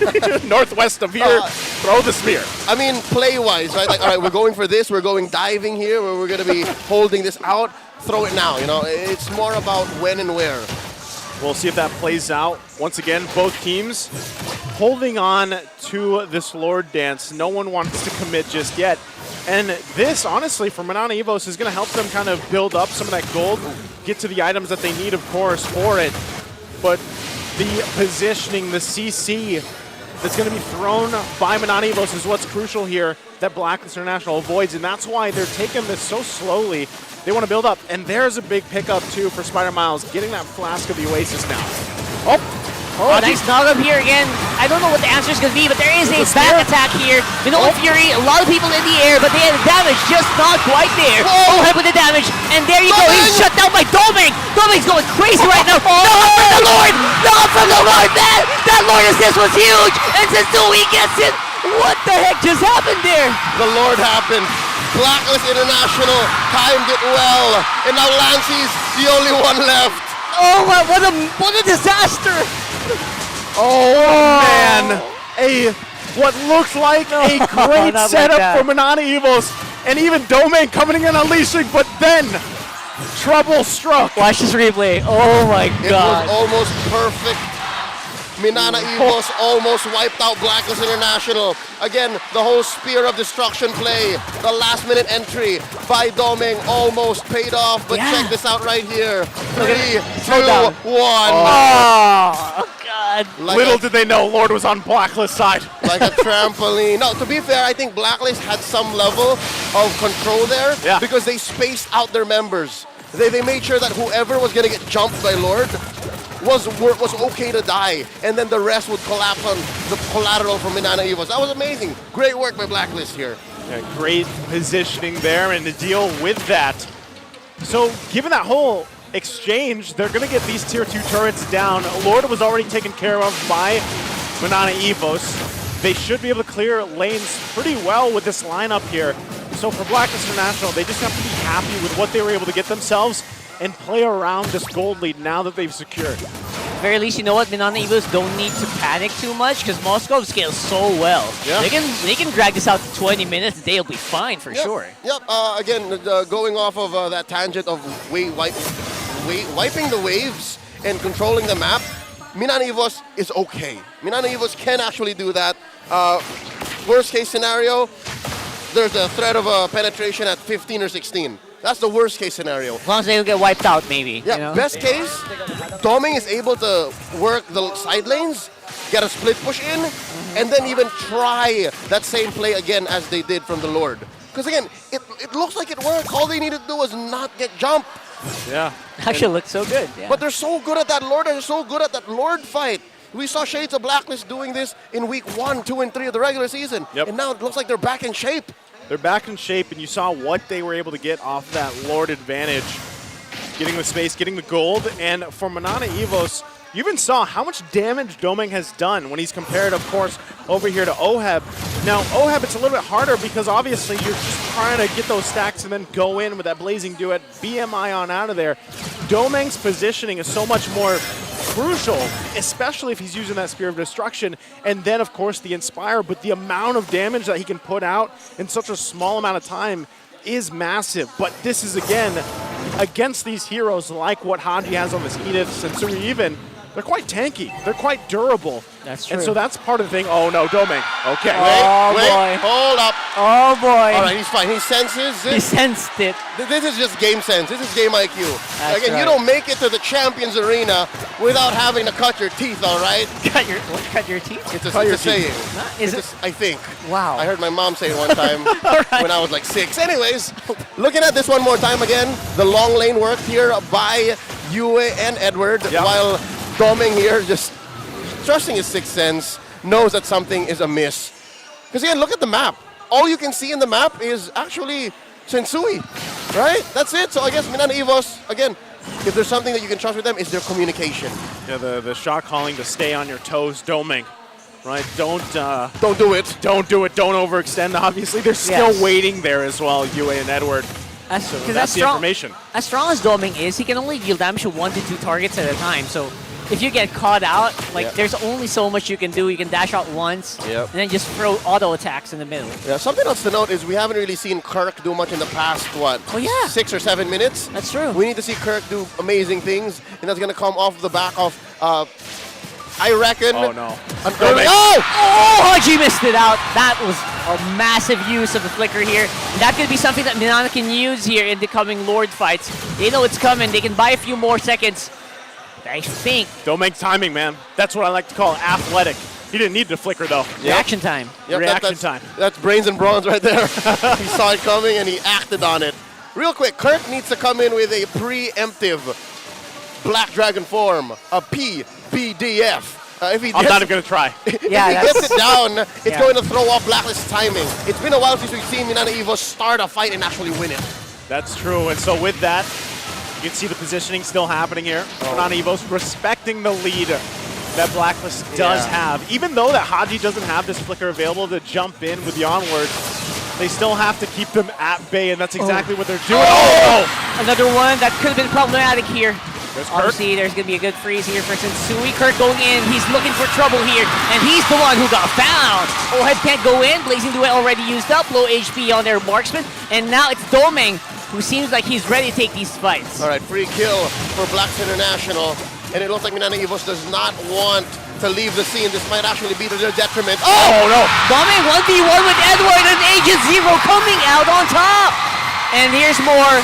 Blacklist are hungry for more here. Haji up on front. Sensui taking that Lord. Looking really good. Blacklist are right now 7K gold lead. Abort mission. Just when he thought he was safe, here comes Agent Zero. Able to get him out, and he just gets the Wind of Nature too for this, because now they have to deal with that, right? This is a massive momentum move for Blacklist International. Lord going down that mid side, and they'll have to defend against this. Again, their clear is pretty good as long as Domeng isn't pressured too much. Oh, Daytona's welcome. Oh, it's Minana's time to pressure now, and they are going to be able to take out Edward, at least for now. Immortality is there with her transit just for good measure, and able to walk on out of there with the eye for an eye. Oh, another one, good follow-up with Spear Destruction, but will not be enough to take the kill because everyone is up on the base. He's got to clear, they go in. Gotta go in here with No Fury at the back of Spider Miles, but the damage is already done here. Blacklist going hard alongside the Lord. Kirk on the back, trying to do as much as he can, but it's all for nil, as it will be a Blacklist game number 1. It's looking like it. They are damaging as much as they can. They're holding it off. What? The minions are alive. They cleared. Oh, they cleared it. That could have been massive. Wait a second. And Blacklist International will take game number 1 in this first best of 5 against Minana Evos. All right, this all began in that failed Lord dance. Blacks International may have failed a jump on the Domeng, and that allowed for Minana Evos to think that they can get away with a contest. Little did they know, and I'm pretty sure they were aware, that there was still a 5K gold lead on Blacklist. Yeah. And even if there were failed attempts, there was a pick-off that they missed out on. It just wasn't enough. The firepower was way too much. Again, it comes down to a matter of reliable damage. You see that towards that tail end, about 2-3 minutes, it was all on Domeng. If you cannot get Domeng to deal the damage that you expect him to, you have to find another way in. It's just so hard to be Minana Evos in that last game. I like that you pointed that out earlier, before the game even started. Like I was saying, yeah, they have a ton of CC, but unfortunately, if they get targeted down, or let's say Domeng got focused on taken out, their damage it tanks. It tanks at that point. And so it was a well-played decision from Blacklist International through that when they found their punishes. And again, you have to commend even Edward to put the pressure on Domeng the way he did. That item switch to pick up that Winter Trancha to buy some more time, and then eye for an eye out of there. Those little things, those little interactions that people have seen from this legend Agent Zero, from Edward, whatever you want to call him, pays dividends for Blacklist International. A lot of their success here. So with that, again, the lineup was good. I'm not going to say, hey, Minana Evos' lineup was good. In theory, like face value, it's there. It's just unfortunate for them that the positioning wasn't in their favor, and Blacklist knew how to punish. We talked about it, right? The chain of events that have to happen have to be so perfect for Minana Evos to get an advantage. Yeah, and I don't know, are we going to be naming an MVP that suffered a first blood, right? Is that what we're saying here? Because Edward did really pull a lot of weight. Can't wait to see. Let's go ahead and throw it over to our solo analyst to break it down. Thank you so much, casters. I'm joined here at the analyst stand with Coach No count. Paolo Expert, the championship winning coach of RRQ Kaito. Coach, kamusta? Okay naman, ayun, pahinga kami ngayon at may ESL pa kami, so we're still practicing. Still practicing. Championship mindset, still practicing even after the regular season or the season of MPL Philippines is done. Now, nakita natin ang thrilling ng first game between Blacklist International and Minana Evos. I want to ask you, starting with Blacklist International, what's that one thing that you saw from their overall gameplay that you want to praise? Para sa akin, yung mga pick-ups ni Edward, yung mga key pick-ups sa Moscow, at saka sa pag-maneuver ng Blacklist around the map, ginagamit nila yung mobility nila with the Benedetta and the Claude para makapag-macro sa mapa. And that's why Edward is the MVP of our game. And I have to agree with Coach Paolo, expert. Champions Arena, masaya ba kayo sa performance ni Edward? That's unanimous. Now, I have a question here. Madalas na natin nakikita yung para sa mga pro players, EXP laners especially, prioritization ng C Halberd. Care to explain? I think dahil may Minotaur yung kalaban, may heal, so kailangan talaga nila yun in terms of the team fight para yung Yuzhong rin, kasi yung passive nun, nag-heal, di ba? So yung si Halberd nakakatulong talaga yun para ma-decrease yung heal ng mga kalaban nila. Yeah, goods na goods. Kahit attack speed item siya, di ba? Maganda pa rin naman if you're gonna just take away the healing. And early on here, I want to talk about now Minana Evos. Meron ka bang isang bagay sa mga ginawa nila maybe in the early game that you want to point out? Para sa akin, for Minana, the advice I would give them is probably sa late game, as a Lord Dance. Si Moskov kasi, kayang-kaya niyang i-1v1 kahit sino sa side lane. So if they utilize the Lord Dance a lot better, they were engaging the team fight too early kasi dapat hinihintay nilang mag-flow muna yung opposite lane minion bago sila makapag-engage ng fully as a team. Yeah, flow the minion waves before the Lords. At dyan natin nakita actually yung unfortunate na knock-up doon kay Domeng from the Lord itself. Now, for this last Lord take, para sa'yo ba, was it a good call from the side of Minana Evos na to push it and try to contest it? I think they pressed the button too early for me. Dapat hinintay pa nilang mag-push yung minion wave sa opposite lane nga, katulad ng sinabi ko, before engaging fully with the Yuzhong Dragon at saka yung Moskov ultimate nila para mag-teleport. And of course, it's just unfortunate as well for Minana Evos that they're up against Agent Zero who parang laser focus siya looking for the Moskov. And I want to go back to that Moskov pickup. Kasi sigurado ako, ang daming tao na nagtatanong, bakit first 2 picks sa red side, kinuha kagad yung Moskov? Yung Moskov kasi ngayon, super strong late game. At saka yung damage niya, kaya niya mag-split push siya sa marksman, kaya niyang tumulong kahit nag-split siya sa team fight dahil nga pag nakapana siya, magte-teleport siya agad sa team fight. Kaya super priority ng Moskov ngayon sa mga run games at saka sa tournament. Okay, so I guess you could also say na Minana Evos prioritizing the Moskov. They already knew that sigurado sa Lord Dances baka doon sila mahirapan. Having someone like the Moskov, di ba, with that global presence, kung tumama yung ano niya, yung ultimate niya, he'll be able to respond really quickly. Let's take a look at the stats and the itemization. One thing that I noted here is parang more often, parang ang dami ng mid laners din na nagpa-prioritize ng Necklace of the Rans even as the first item.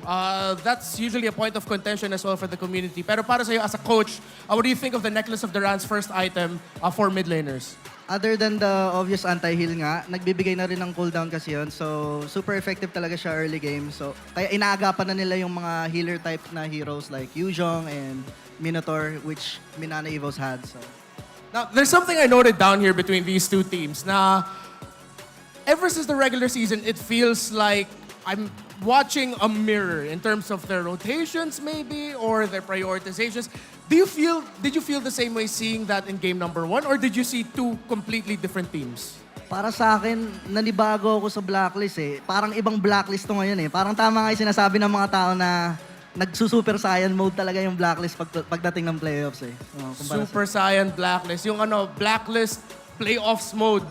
Sigurado nakita natin. And I think one of the best ways to really show how that started was in the beginning, within the first 2 minutes, yung 3-man knockup ni Haji, ginamit yung flicker as that Edith. Now, as we go through the stats here, of course, you see Edward's high GPM. We have to point out, again, he is the MVP. Full damage Benedetta. And there's some people saying that sometimes you can still go to, with sort of a hybrid Benedetta. Is full damage Benedetta really the way to go? Yeah, for me, I think so. Kasi most likely, mga 1v1 duels yung kukunin niya eh. So, kailangan talaga ng full damage siya para manalo ng mga 1v1 duels sa side lane. Great itemization, great rotations, and of course, the focus on looking for that Moskov to take them down. And Blacklist International will take game number 1. For anything else, join the MLBBX KOF 97 Bingo Draw event. Take a shot at winning 3 brand new KOF collab skins and unlock their exclusive ID tags. Enjoy a sweet 50% discount on the first 10x draw and the daily first 1x draw. Don't miss out on this awesome opportunity. Kaba Coach, Nagko-collecta ka pa ba ng mga skins? Pagpasok ng mga diamante? Hindi na masyado yan. Tagal ko na naglalaro eh. So focus na talaga sa coaching and analysis. Understandable, nag-champion din naman sa MPL Philippines Season 3 si Coach Paolo, expert eh.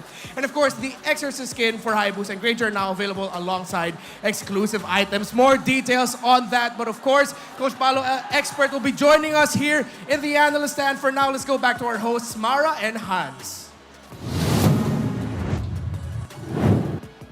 Thank you, Renmar. I wanna feel everyone's energy in here. How's everybody doing? Everyone's happy.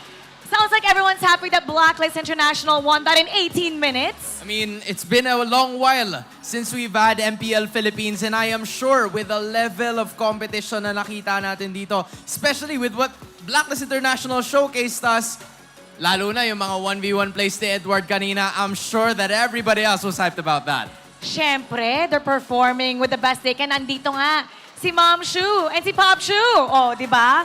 Oh, ayan. Nag-cheer na ang ating mga agents.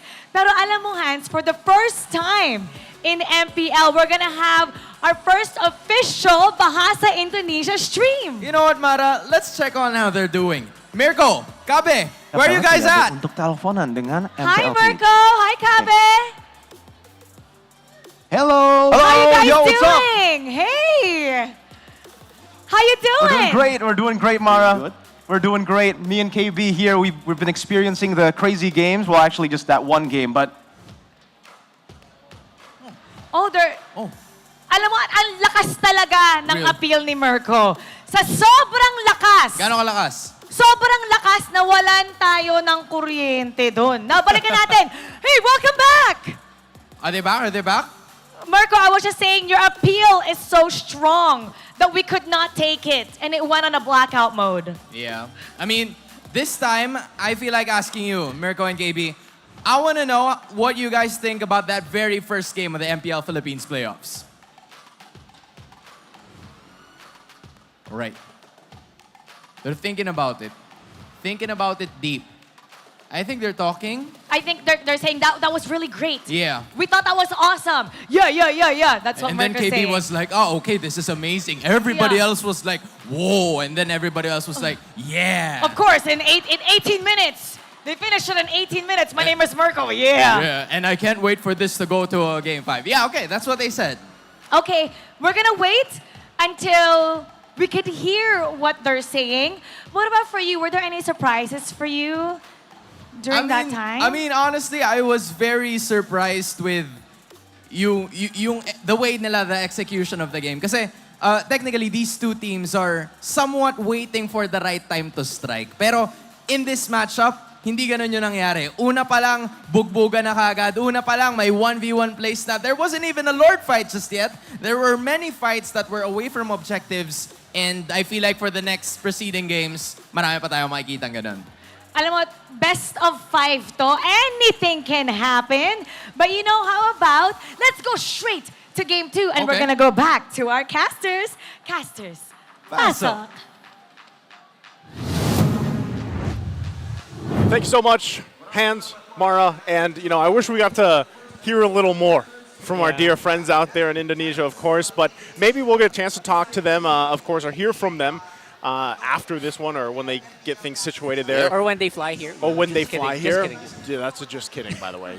So, but of course, before we move on, we have to go ahead and give a big shout out to our official sponsor. It's Smart. Be part of the digital transformation in the world of connectivity. And say hello to convenience, flexibility, and local connectivity with the Smart Prepaid eSIM. Now available for digital delivery through the Smart online store for only 99 pesos. Well, with that being said, gentlemen, Game 1 was intense, and when we're talking about the two forms or the two shades of Ube, that's not what I was expecting, but again, they're playing on some amazing phones out there, and we have to give them a shout out as well. It's Infinix, the GT series. Outplay the rest, brought to you by Infinix, the official sponsor of MPL Season 13. Be unstoppable and outplay the rest with Infinix GT series. I think there's one right here. There's one right here. This one, right. That's it. That's right there. I thought there was another move. I was waiting for it. No, it's the same move, just done the other way. Better, yeah. Yeah, but it's a little, the temperature in this Champions Arena is up there. No, it's heating up. All right. really heating up. Unlike the GT series, just stays cool all throughout. I mean, I'm putting myself in like Edward's position, right? Suffered first blood, had to pull himself out in the early to mid as if nothing happened, and then started going 1v1 killing gold laners. That's a champion's fortitude, man. That's right. The champion mentality. The legend Zero. He proved why he's the legend there. That's the MVP. That is the MVP right? for game number 1. So that's him on his Benedetta, who has been slowly climbing up the ranks. It's not like that's his only tool. He also has a Paquito. Edward can play so many heroes right now. And the fact is, you also have to think of how that interacts with Kirk. That's true. Well, let's see what you guys have to think about, because the MPL Philippines live stream guessing game. It's now available. Every match starts with a guessing game on the TikTok platform. And you know what? You just come on and watch MPL matches on TikTok and join the guessing and support your team with game points. All right, let me talk to you. Here's how you do exactly just that. Go Tell to 'em. TikTok, click the app, go to MPL Philippines TikTok channel. It's at MPL_official. Okay. Click the official live stream. We're clicking. And then you click the ongoing guessing game to support your team and win game points. I'm guessing. All right. I'm not. We were not allowed to join for many different reasons, but you can. So let us know. Are you for Black? Are you an agent? Or are you for Minana Evos? Are you a member of the Hukbo? You know what I'm going to guess, though? What are you going to guess? Kirk's not going to hold this R-Lot all game long, all series long. Yeah, neither team actually wants to let the R-Lot through. Blacklist, when they get their hands on the R-Lot, they actually tend to put it on Haji.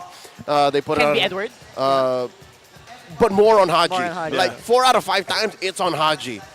Which now comes around to how maybe Minana Evos will now have the pick for sides. And luckily enough, we now have the verdict. And they are going to go on blue. Okay, so with blue side Gambit, they can do many different things. Just off the top of my head, they can play for Matilda first pick. They can force out a Harith first pick. They can even try to go for a choke on mid. Because something tells me, all right, I don't agree with me. Something tells me the Aurora wasn't something they were happy with. It does feel like they were forced into it. Like Lancey's picks, I was thinking, oh, hey, Lancey, he's going to pick Lilia. Oh, no, it's banned out. Novaria, no, it's banned out. So I feel like Blacklist had a really good time studying the mid pick. And you know what? They said, we can't ban out the roam completely. Let's look at other people. It's been the story of this current metagame, of this current season. Mid lane has always been so tight. Well, man, I love this meta. That's what I'll say. Oh boy. I'm still hoping for Gord through the playoffs, but let's see if it happens. Might not be one of these teams. But hey, we're going to jump into the draft here for game number 2. And with the side switch up, we'll see exactly how Minana Evos wants to approach being that first pick, having that capability to switch things up and maybe even secure something for that building of a legend, that Spider Miles roster of heroes that he has here. So once again, you can already see the bans coming out. Look at their win rates for their respective sides, and you'll see this, right? Still, though, Blacklist International will go ahead and ban out that Angela, the Harith. They don't want to give that up. We've mentioned this before. Our lot's not going to be played so far, and Loyi banned out as well. Let's see what these last 2 bans are. Okay, something tells me now they're hedging on the gambit of the Fredrin or the Matilda. From there, they can also go first pick for Remus, and it wouldn't even hurt. All right, both are still up. Fredrin and Matilda. What's Blacklist going to let through? Okay, take it. KZen, take it. Fredrin Johnson, take it. I mean, Fredrin. I was like, wait, what? Johnson? Is that because you saw him out there? There's a Johnson cosplay around. No protection. All right, they go with the Fredrin. Baksha, though, this is identity.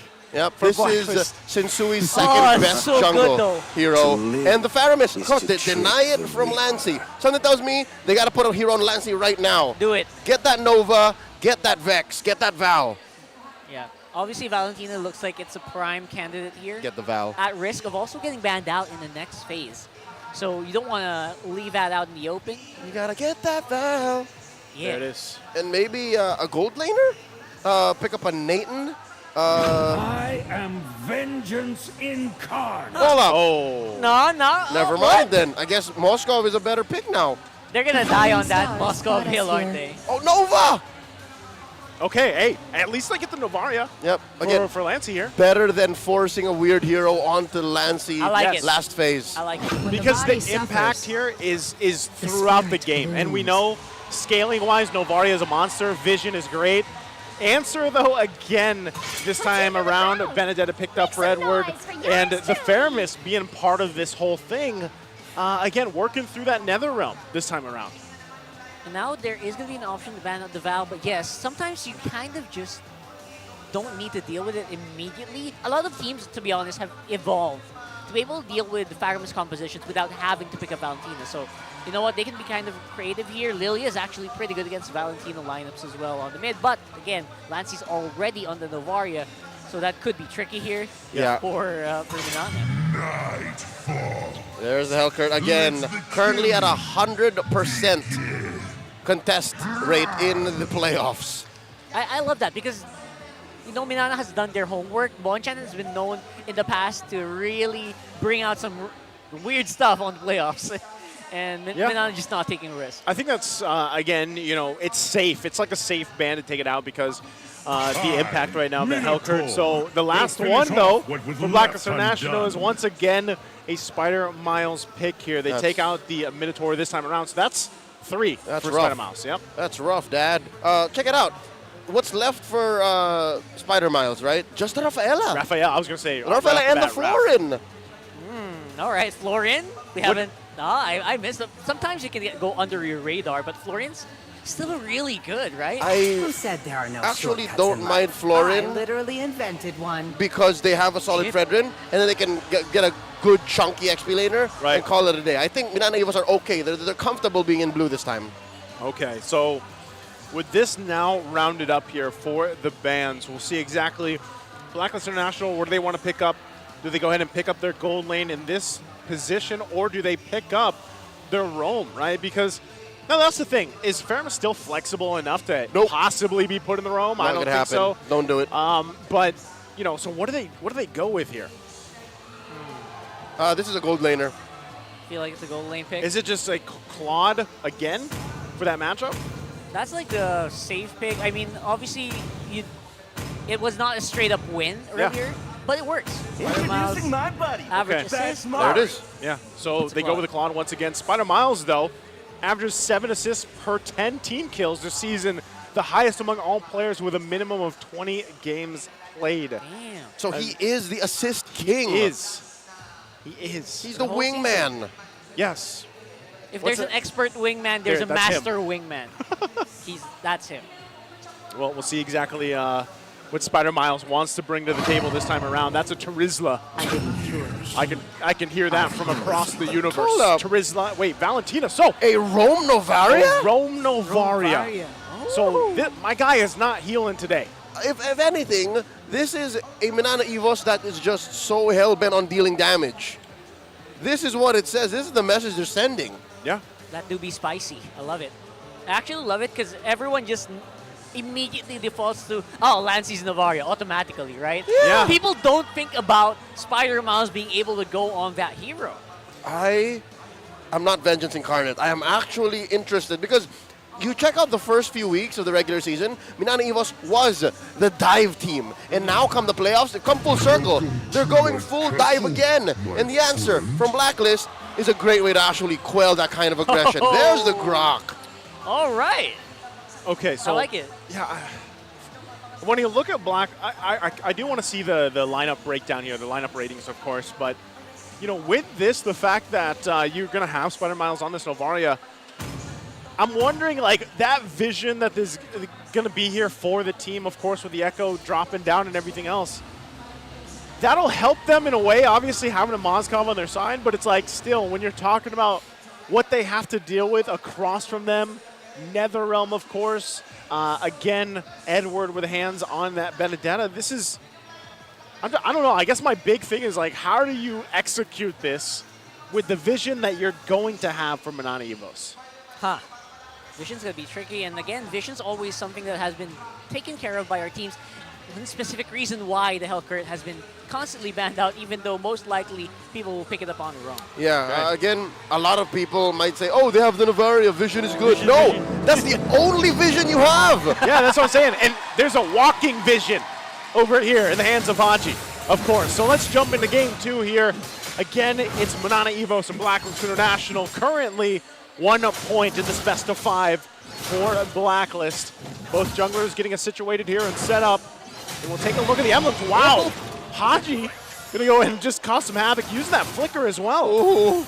I guess if you're gonna use a flicker, that's a great time to do it. You don't have no immediate use for it up until the maybe the turtle take. Yep, can confirm that he is not rocking any cooldown reduction on it. Don't pull yourself together. Yep. Something to note, this is still Tank Fredrin with the thrill. So even when it's Minana Evos turn, if it's Kaizen's turn, this seems to be the old reliable loadout for one friend. Yeah, it seems to be V-Way. Oh my god, Kaizen made a boo-boo there. 3 HP left on the purple. Oh my god, that slowed him down a lot. Yep. Reset a little bit, and you know, it's not that big of a deal. That's 3 seconds. That's a few seconds. Yeah, that adds up. It does add up. It does, yeah. It does. Yeah, and you know, with that too, you also have to keep in mind that Minana Evos did rock the double. They have the double Purify available for them to kind of deal with what's being thrown at them from Blacklist International. So I feel like also at the same time, does this change the dynamic of the Moskov? Like previous game, we saw him with the Inspire, of course, right? That scales really well with him, but this time it's a little more defensive, and I'm wondering if that was the check from the previous game where it's like, all right, Domeng, now you have to be even a little more careful with this Moskov once again. I'll tell you now, I think what happened in game 1 did affect that decision, but it's not all just because of what happened in game 1. I think if it was up to Minana Evos and they saw what Blacklist was picking, right now especially, I think they would still pick an Inspire half the time. Because really, what is he afraid of? It's the Haji Grok, that's it. It's just too much value, right now. Speaking of value, that's a lot of value damage being put in by Minana already.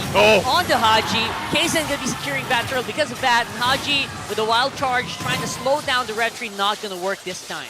Okay, so with that exchange, turtle going to be secured from Minana Evos. That was the way that they boxed that off in their favor with what they had available to them was great. Even with Kirk utilizing that penalty zone early on to just keep them there was great timing. Yep, Blacklist International's current lineup, where they are, really has no way of just quickly and suddenly confirming turtle takes, right? Look at the burst that they have. They're waiting for Yue to get items, and everything else is pure DPS. So from there on, you know that Minana Evos actually have better goes at early game engages. So this is their window now. Yeah. Oh, bottom side. Oh. That's some good damage coming from Ohebin. He is on the chase here. Oh, Domeng! Dive in from Haji once more. We're seeing the shot calling of Blacklist coming in full fruition this time around. Remember what you asked earlier, Leo? What are you afraid of? I think maybe that's the answer. Exactly, right? Literally. It's the one thing that you're afraid of. Haji! And it came for you.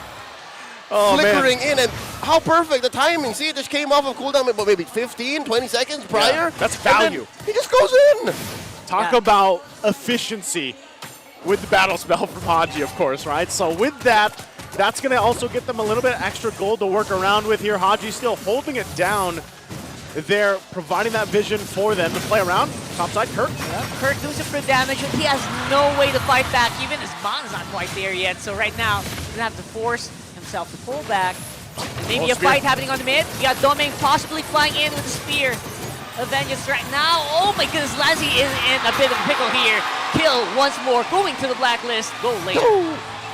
All right, so Domeng through the SOD, hit it on the dot, but thought about where he is right now and what the output would be, and said, you know what, I just need the farm. I'm just going to try to get some plates in, and so far, Blacklist understand the fact that they have been unable in a defensive mindset. And that defensive mindset is what they have to play around here. Now since Sui rolling in, want to go ahead and start this dance up by Kaizen for the second turtle of the game. Look at the positioning once again. This is what I was talking about. This time around to Domeng. Oh, hold on. It's going to go ahead and get that reset. Haji loves to do it with that Grok. 100%. So they go ahead and back off for now, buying themselves a little more time. You can see this too. they still want to battle this out. They still want to force the fight here. They can clear that mid up. Sensui jumping in. Yeah, they don't want to go for turtle. They go on straight into the fight. Kirk's going to go down for sure here. And now, follow-up is going to be stronger with a 4v5. Haji can come back here. Spider Miles and Case is not quite done with him just yet. Good Spider Miles push. with a miss there. Yeah. All right. So I love it. This is a fearless Blacklist International. We're seeing Sensui happy to go up front. Haji as well with the wild charges. Minana's just not safe. And with that, they're going to go ahead and give up this turtle. They're happy with exchanging these, these minor plays, of course, around for the turtles for now. But with that, it's still basically even for the most part. Now, Minana Evos had a good push from Domeng up top. You even saw him earlier use that Spear of Destruction, but he didn't commit to it. Twice now. Twice now, exactly. He has thrown out an ult to just check and see if he was going to come in.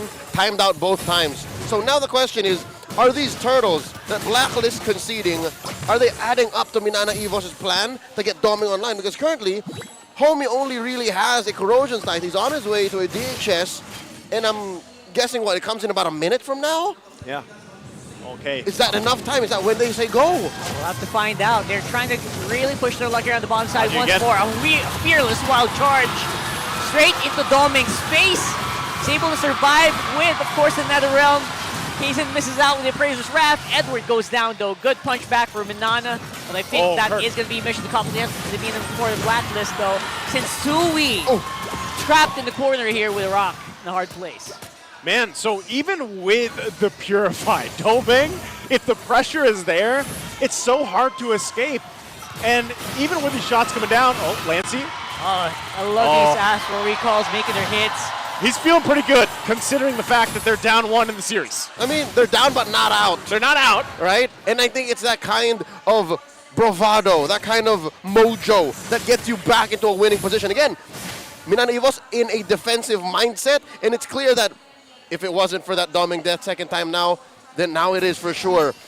He is almost there? Almost there. Almost there, but look, he started to build defense, man. He just paused the DHS and said, you know what, I need armor. Hold up. Let me get the jerk in. That's what I'm saying. It's like, this is a different approach to the Moskov. Yeah. And because if you think about it, let's say he Spears of Destruction, it pops in there. You have to be ready to either get pulled by the Shadow Stampede, get wild charged into, and that's why you have a Purify, of course, right? But then still, playing around the positioning game is so difficult here for Domeng. And while that's happening, core items locked in. Golden Staff already for OHEB. Is he on the Trinity? It's really fast already. Is he on the Trinity? I think it's just a duo right now. But still, that's pretty bad. Because, That's pretty good. whoa, watch out, watch out. Look at that. OHEB's in trouble here. Backup coming in from Haji. Absorb all of the spears coming in from Domeng. What a buddy right now. But Haji, I think he will have to pay for it with his life. Domeng Nation getting a kill. All right, they're feeling it. The recall button getting too loud. Recall button. Okay, so that's the thing. We asked if he gets the ult in, when does he flick? When does he come in? Right? When does he click the button on the Spear Destruction? I think they only did that because they know that they were ahead. They said, "Oh, home TKO." But from there, I'd reckon once he gets his 4th item, that's when the Purify is starting to be used aggressively. Yes. That's what we're waiting for. And that's probably why he had to go ahead and pick up some of this defense now for the fight for the purple. Yep, it's a fight happening right now on the purple side buff here, Blacklist. Now it's Minana looking like they are ready to take these fights even with the Netherrealm. Push up on the mid seems to be the actual call here, though. As UA are going to help you just clear that wave. Here comes another one. Yeah, Kaysen is hereby guilty of Grand Theft Purple, so that's good. Minana Evos rubber band their way into a 2K gold lead about. Yeah, holding on to that Netherrealm as well for Lancey. That's something they can play around with. And of course, as the game gets further on here, even for Spider Miles, hey, he's only got, of course, the Enchanted Talisman he's building into his next item. But those shots will start to do quite a bit of damage as we get further into the game. And now Domeng still putting the pressure here on this tier 2 in the bottom. While Blacklist tries to hold on to that tier 1 mid lane because it's crucial that they keep it together for this Lord Dance. Let's take a quick look how the items are falling into place. Okay, so there's the Trinity onto OHEB, Filipino sniper, taking his time here. He knows that his, hold up. Okay, we're fine. Happy here. We're fine, we're fine. Go. Checking out Lancey, also on his way to his 3rd core item. I'm guessing that's, what? Some level of a Queen's Wings or a DG. Yep. Looks like a DG.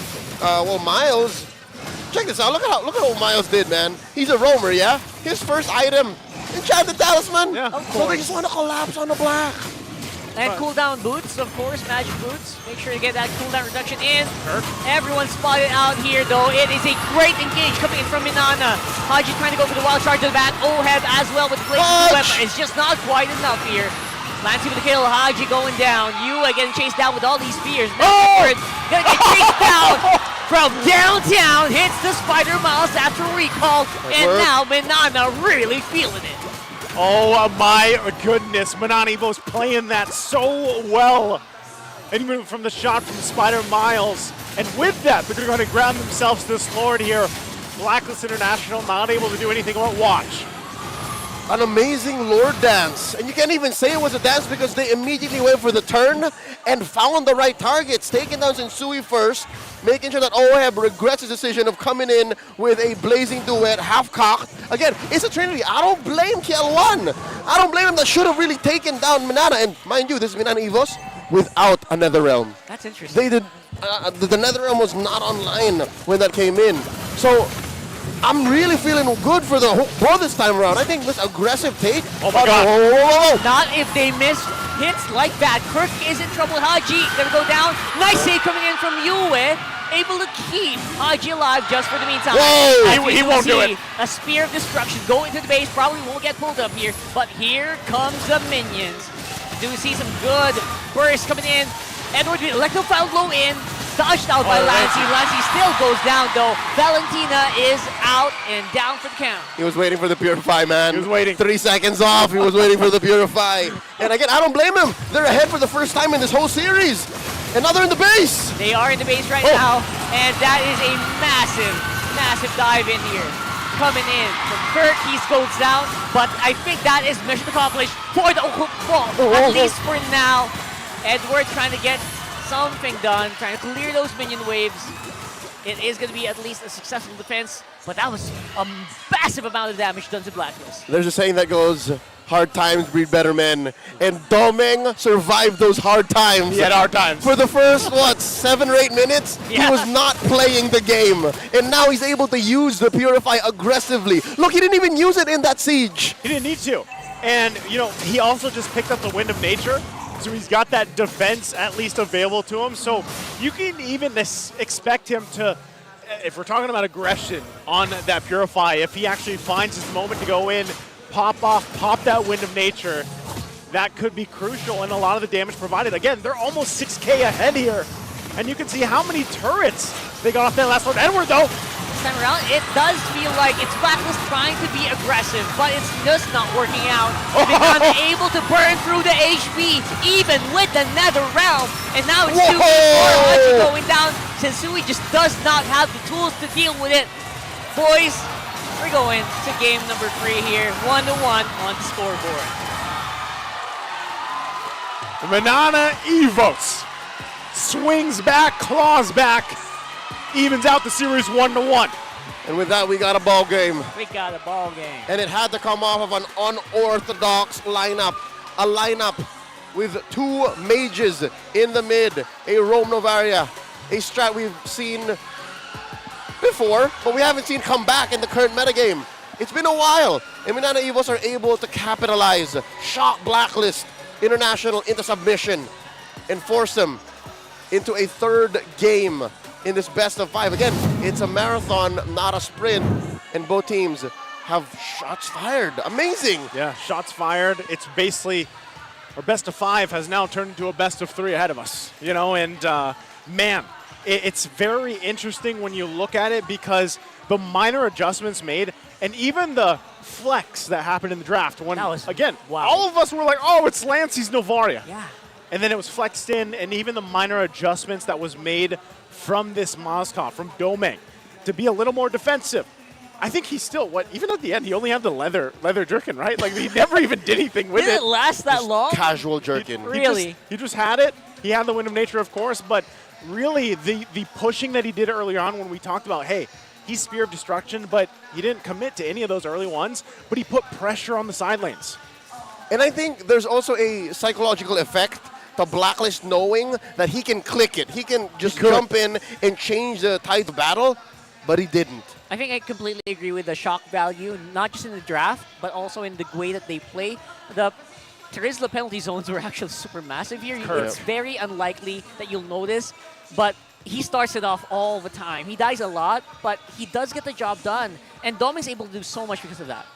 Again, that's the job of the body of Smith, right? That's how you got to play that Terizla. Let's go ahead and have it broken down by our solo analyst, Redmar.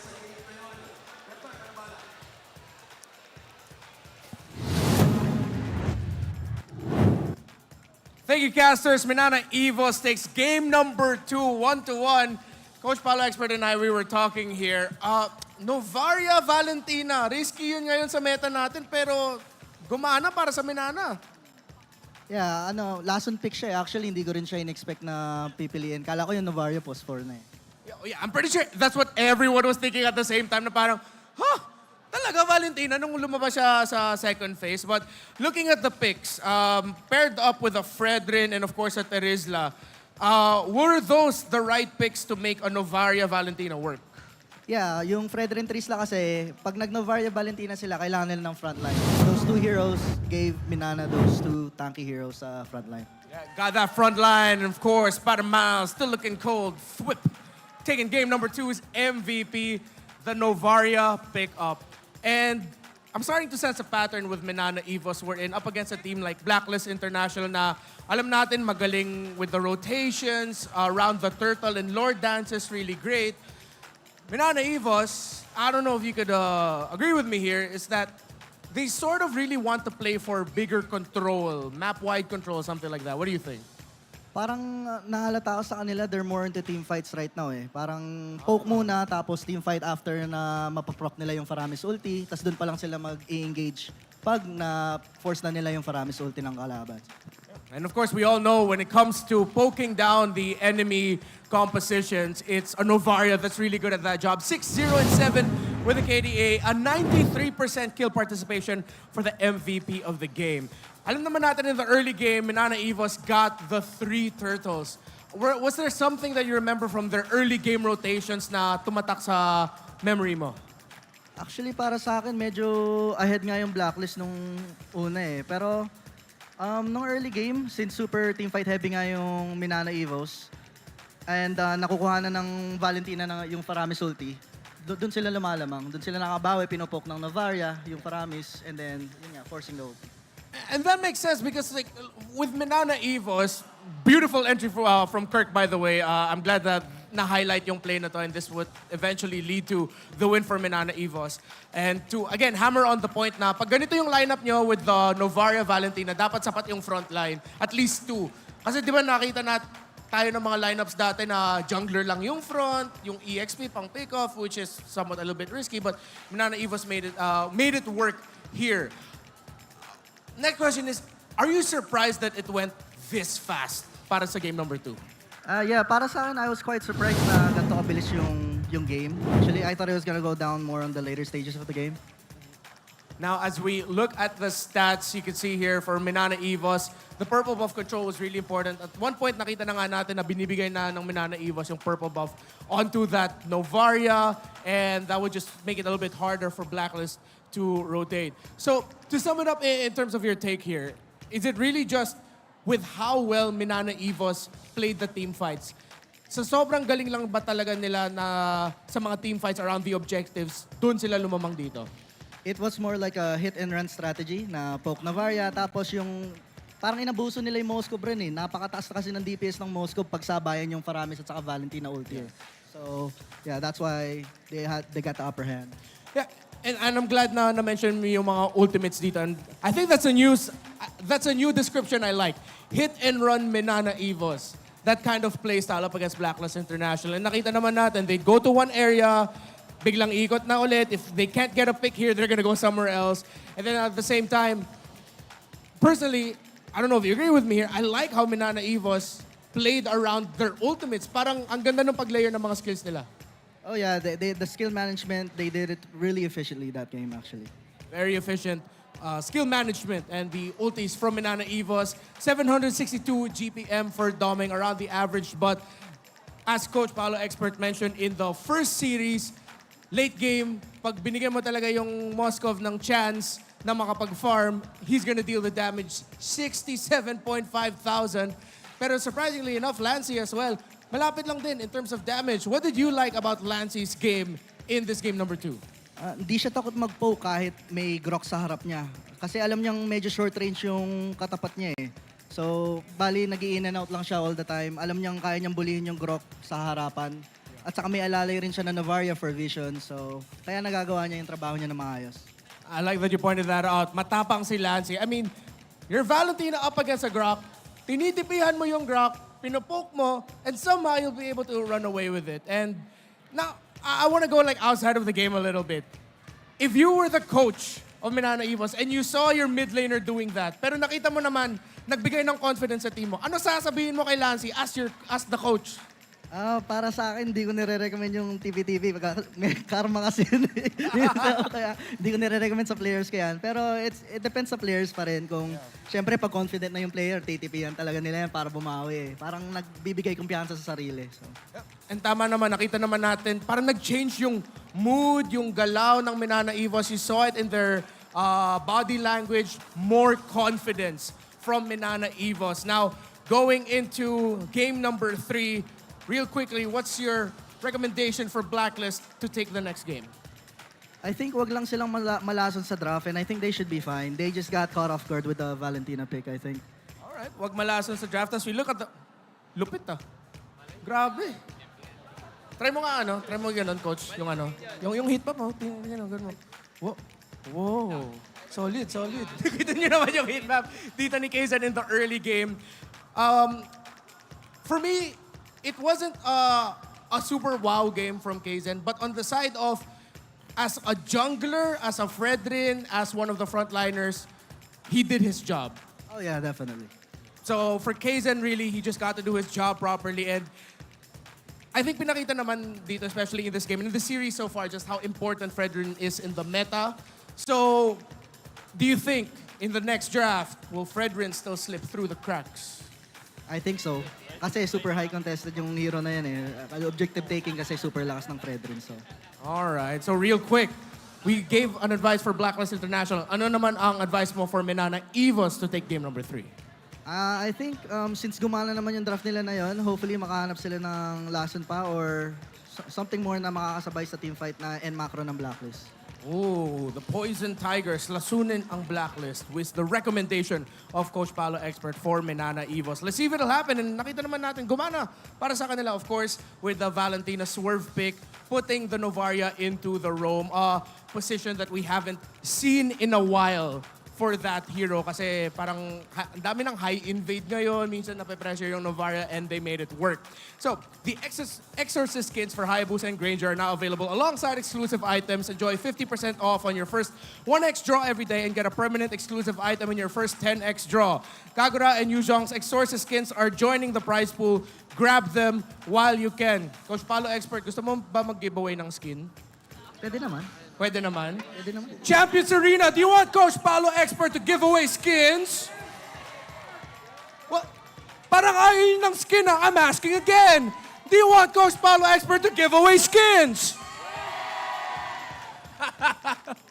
I'm sorry. Not really. You're gonna have to give away a lot of skins now. Let's toss it over to Mara and Hans for an interview with some special guests.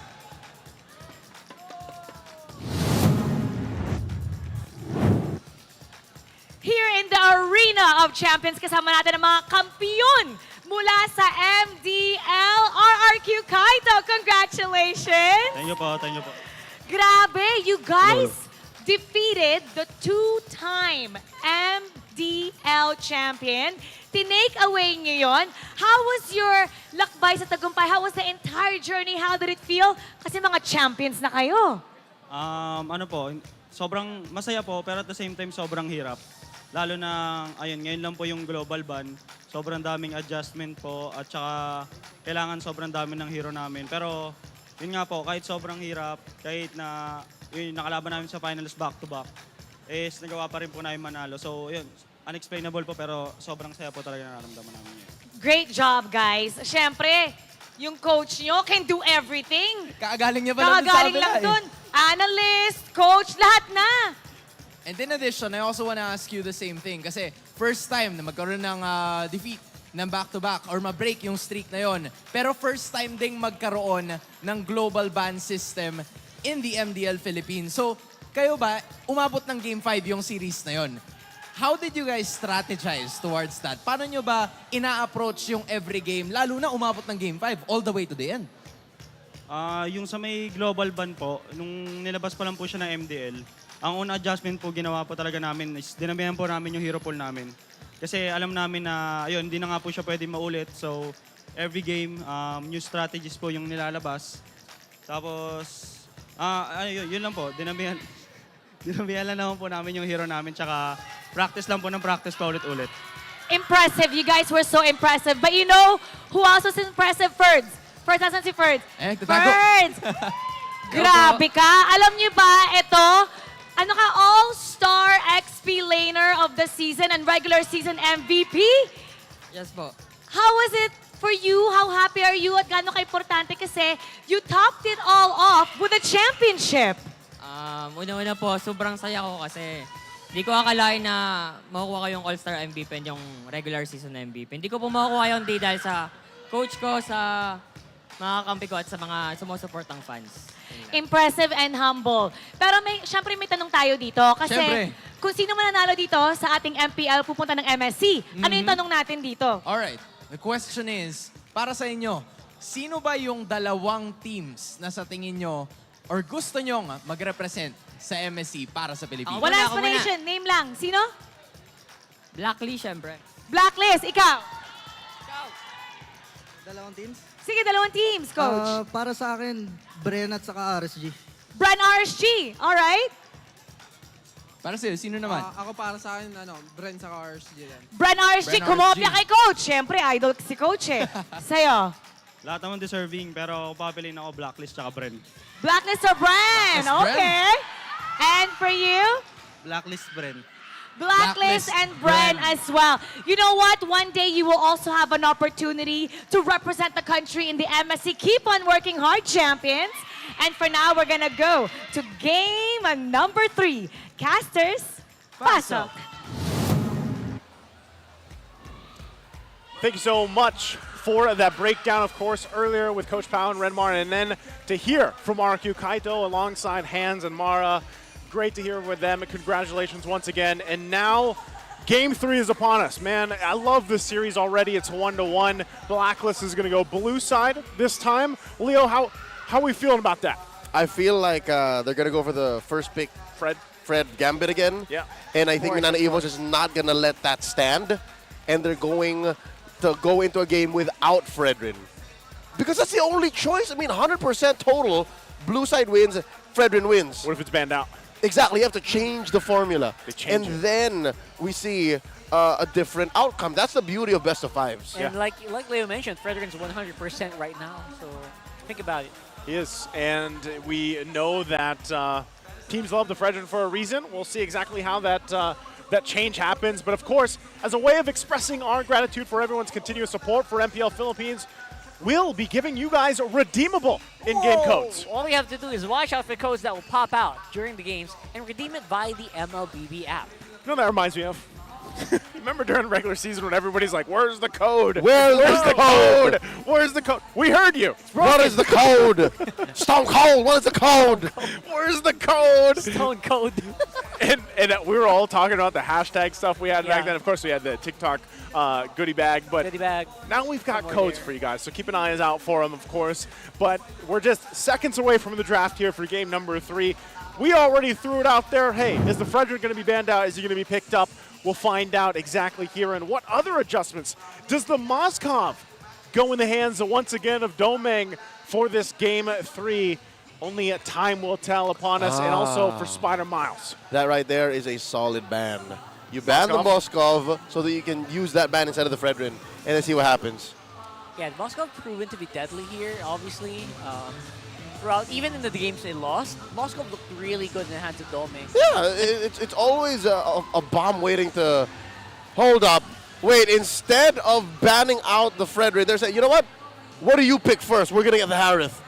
Your play. Were we talking about the Harif on OHEP earlier? It's like, you know what? There's a low chance that he picked it up. No. He's not very Harith reliant, actually. Yeah. Look at his gold lane heroes. You're looking at the likes of the Nathan. You're looking at the likes of a Carry and a Claude. And now suddenly, you know what? Maybe in the break, he started picking up the Harith reps. Yeah. And now you see the response here from Minana Evos, looking to recreate their Game 2 draft here with the Fredrin and the Novaria. And the Moskov is not yet banned out, so they might pick that up third pick here. Okay. First, well, there it is. With the Harith, they're going to pair up here. Shadows loom. Okay. This early? We're going to see that this early. The Carmilla pick. Let's go. I love this. I love this, to be honest. Obviously, it hasn't won yet, but you know what? We're looking for reps here. And obviously, it's been a very long break. Yep. Let's see what they came up with during that time. And again, we don't know what this is going to be. A jungle Carmilla, which was previously shown in the regular season to very little success. Yep. And then it could also be a roam Carmilla, which has been making the rounds in the grapevine. Hey, you know what's funny is I recently played the roam Carmilla, and it's interesting the way that it works. And when you look at this lineup already, the first 2 picks, it could be devastating if they're able to actually utilize the Carmilla for what it's worth. Now, across from them, we're already seeing the bans come out, of course, by both teams. We're down to the last one for the second phase. And the fact, too, that Minana Evos gets Domeng the Moskov again, and you have the Novaria here again, it could just already be a great recipe to success for this Game 3. Now, real quick, too, Lancey, he has 6.18 damage dealt per gold, the highest among all players in the league.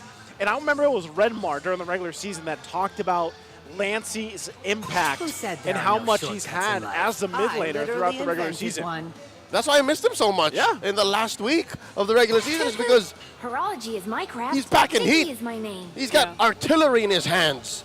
And with this Novaria, which I still think they're going to revert to a normal lineup unless they reveal that they won't. What else is left out there? They're going to keep it down to the wire, man. They're not going to reveal the fact that this might still be a Novaria in Miles' hands. But that's amazing, right? Somehow, you know, Minana developed a weapon they can use in the playoffs. Yep. Miles on a Novaria, man. That's pretty. I'm sure that threw a wrench in the cog of all the research all the teams have done. And they don't have to, because the Minotaur is still out there. So they can still go back to a normal lineup anyways. Great flex. I love it. Good flex available. Once again, Benedetta going to be picked up here for Blacklist International. And this lineup is looking a little weird for me. You know, I know we talked about the Carmilla here. We have seen OHEP perform on this Harith. You can see the stats right there. They're broken down here for that pick. But how do they round this out? Power of light incarnate. That is the Kaja that they're going to pull out here. I don't know. How are we feeling about the lineup from Blacklist? It's very centric into like a single target. They're probably not going to deviate. They're going to deviate a little bit from what they're used to. Yeah. Just go wombo combo, all 5-man, all in one location. They can't do that. If they do that here, they actually will be in trouble a little bit. It's pick off and then punish if there's backup. That's what Blacklist wants to do. And if I was Minana Evos, I would bum rush a Radiant Armor. Yeah, because look, the only real physical damage that they have is Benedetta. That's what I was looking at. On a Bunjingjing, and that's it. Yeah, that's what I was looking at. There's a whole lot of magic damage here. And, of course, the Florin is picked up for Spider Miles here in their shade of the Ube. And so now, is that enough to deal with this? I think so, yes, because that's how you answer the whole kill squad approach that Blacklist has. Again, it's not like they want to go all 5-man. It's more of 2- and 3-man killing coalitions, like ganking all around the map. And then what you have is the ultimate on the Florin, healing and nullifying that threat. It looks really good right now. Obviously, with the swings that Minana has done, they've proven that they can kind of pull off these kind of compositions that, you know, can kind of be flexed one way or another, and they got so much out of it. And yeah, Radiant Armor, 100%, right? I feel like, you know, it slowed down a little bit, but the damage is, you're still going to get maximum efficiency from it just because of the composition that Blacklist has. Yeah, it's all magic. All magic damage. Radiant Armor's going to be a huge pickup to go ahead and deal with that. And once again, as we look at the lineups here, we'll see exactly how it's executed on both sides as we jump into Land of Dawn once again for game number 3. It's 1-1 in the series. Minana, Evos, and Blacklist International fighting for the playoff lives here, of course. And remember, it's an endurance matchup. We could go 5 games, and whoever wins the series has to face off again later today, waiting for Fnatic ONIC. And now already early aggression, of course, going on. Haji gets that vision available to him, but you know, dealing with the floor in the air for Blacklist will be something they have to do. That's a good delay. Haji forced Kaizen to take his time with that purple buff, which I think puts Sensui up by about 5-10 seconds. And that's a big deal when you're early jungling rotation, first run.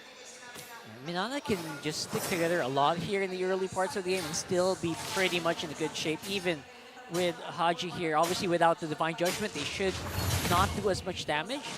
Even though gonna be slowed down just a little bit, but not anything. Right now, with the protection provided by Spider Miles, they can really just get work done. All right, so with that too, again, we're gonna have to see if this time around the success is gonna be better for this jungle Carmilla in the hands of Sensui.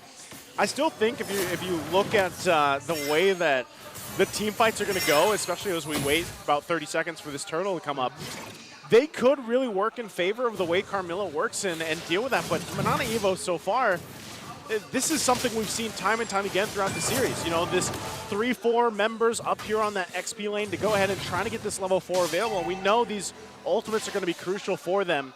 So with that too, Spider Miles having this floor in, focusing Mark, mind you, as well, will help deal with this, dealing with some of that burst damage they should be able to throw out. So Turtle's now up. Both teams have the level 4s that they want available to them. Yue and Edward just getting it. But it looks like Minana Evos is going to go ahead and give the first objective up. Now they are going to slow it down. Obviously, they can't engage just yet. Doming. Doming though. No, my goodness. That was perfectly executed by Haji. The game sense of this guy, knowing that the recall probably isn't going to be completed in time, gets a kill over the Blacklist. Yep, there was nowhere Doming was going to go, honestly. His dash must have been on cooldown. He has a flicker, but they can reposition. Oh, what? Oh my god, the return spear of destruction going in stonks. Gonna be able to walk out of harm's way as well with a dash. Oh, I love this coming in from Minana. That's why punchback. It was premeditated. He knew that he was going to go for that, and I think Spider Miles played possum. Spider Miles played as if they were going to play defensively, but wait. Playing defensive doesn't work, especially if you have Edward going straight on your back. Now Kaysen definitely going to be in trouble, not going to be able to use that gray health. Another kill for Blacklist. They seem to be upping tempo quite a lot here.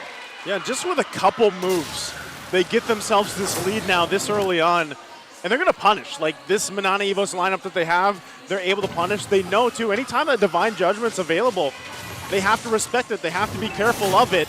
So they're going to try to force them back a little bit further here too. You see once again Edward picking up that Sea Halberd. He's got it available to deal with Spider Miles, that sustainability. So you see this building up quickly already for Blacklist. And look at that, 2,000 gold lead. What's that got for you?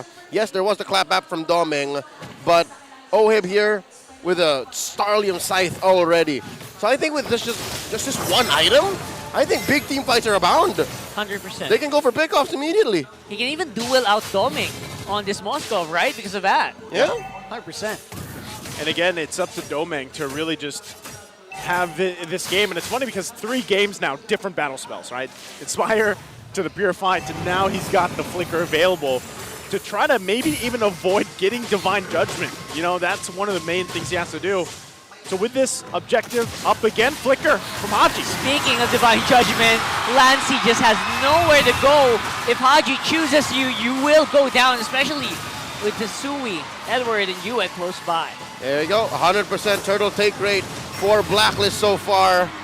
And I'm curious, we haven't really seen much of a collapse from Tensui. He's just happy taking these objectives. Like, what's the game plan here once Minana Evos start to fight back? Because look, Blacklist has free reign. 100%, look at that.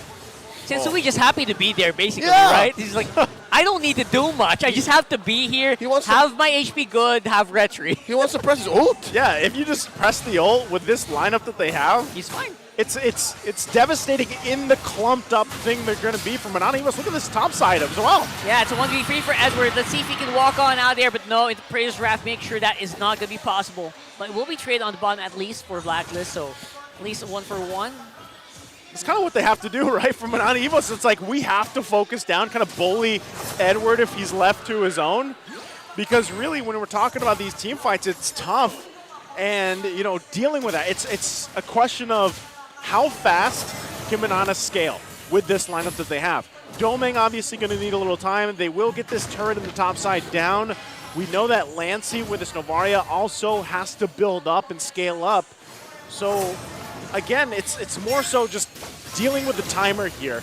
Vision's going to be available to them. They're going to hold down to this tier 1 the best they can. But look at that, Sensui just driving them off. See, I'm just here, guys. I'm here. I'm here. More than the question of how fast Minana can scale up, it's also a question of how can they even do that? Because Blacklist, again, they are a kill squad lineup. They just send 2 or 3 dudes to any target from Minana Evos, and they can usually secure that.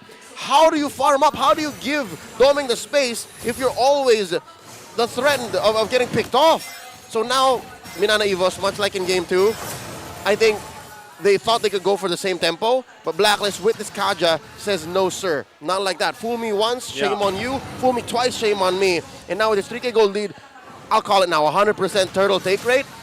Minana are just looking at the late game now. Yeah, especially now that Kaysen can't even go near with fear of a divine judgment. And that's the presence, I would say, of any Kaja that is picked up. Flicker or not, as long as divine judgment is there, and Minana Evos has to deal with it. And it's something that really when you approach the game, you don't want to be caught out with this lineup that they have. And even bottom side, look at this Doming and Edward. Edward, he's on the hunt here. He But wants of course, it. that's another 3 members that Minana has to use. Make that 4 to take care of Edward. But Edward just surviving those crucial seconds while the rest of the team is up on top. Abunjingjing died for this turret, and it's worth it because he took the attention and the focus of 5 members of Minana to get there. That's twice now, right? It was Edward's life for a turret. Yep. And that's exact those minor plays, those minor sacrifices that they make is what's opening up the map for them to work around with. And still, Blacklist International, they got themselves nearly a 3K gold lead to work with and multiple turrets. So their position for this Lord, when it does come up in about a minute, is exactly where they want to be with the lineup. Now, you did see Kaysen. He picked up the Radiant Armor. We'll see exactly how the items are falling into place here. There it is. You're also looking at a photo from Spider Miles. Abunjingjing here, rocking the Hunter Strike and that. See Albert? Oh no, again! Again, the hunt is on, and now it's going to be Edward who's being hunted down with a follow-up kill. Coming in from Lancy. Mission successful here for Minana. I gotta say, that was clean. Could get a push happening here. 3rd time's a charm, look at that. Oheb off camera. Kel 1 gets what he needed. It's Edward again, though, for an exchange for an objective. And that keeps happening. So Minana Evos, they're showing some signs of fight and hope in this to deal with the lead that they're working against, right, from Blacklist International. I'm just wondering if they're actually in a position, though, to dance toe-to-toe with the Lord dance that's going to happen here. And now that it's up, it's spawned. And really, Sensui, this is where it's like his time to shine with this Carmilla pick. Yep. Because so far, he's just been kind of up front, being like, hey, look at me. He's just been there. That's all. I'll tell you, Joseph, Carl, Minana Evos cannot dance against They can't Blacklist. dance? If there was a chance that they were to show up here, it wouldn't be a dance. There would have to be shenanigans involved, right? It would have to be a late entry doming, and then again, you're risking the fact of the Lord jumping you again, and there would have to be a deep backline penalty zone. And obviously Sensui banking on everyone to collapse so he can get the perfect curse of blood from the Carmilla. And he doesn't even want all of them. He wants like 3 or 4, 2 or 3 minimum. And that's damage done already. And we're going to see if that's going to happen here. As we do see everyone just making sure there is space in between everyone. Going on the other side of the map though, and now the collapse is happening for Blacklist. This time around, there is just no way for them to fight. Sensui securing that Lord as well. This is being run down here by Doming. And now Edward alongside Sensui. The crowd knows what's about to happen here. He's got a flicker. It's a question of who goes first, who pulls the trigger. Sensui with the backup here, and that's just, I don't know how to deal with that. If you were Domeng, you would just, oh my goodness, flying up here with Haji as well. Flicker already used up. Domeng trying his damn to stay alive, but it's no-go. Oh man, Domeng. He didn't have a choice. An XP laner, a roamer doing that? Hell, maybe a stretch, a jungler? But that's a gold laner that bought what? A good 5 to 10 seconds of time across the map from his teammates to defend. And now Minana Evos see a big old Lord knocking on their door. Waves are cleared, but the Lord is still up on top side. Down goes the Eternal Guard. Kazens are quite low here. Sensui still falling.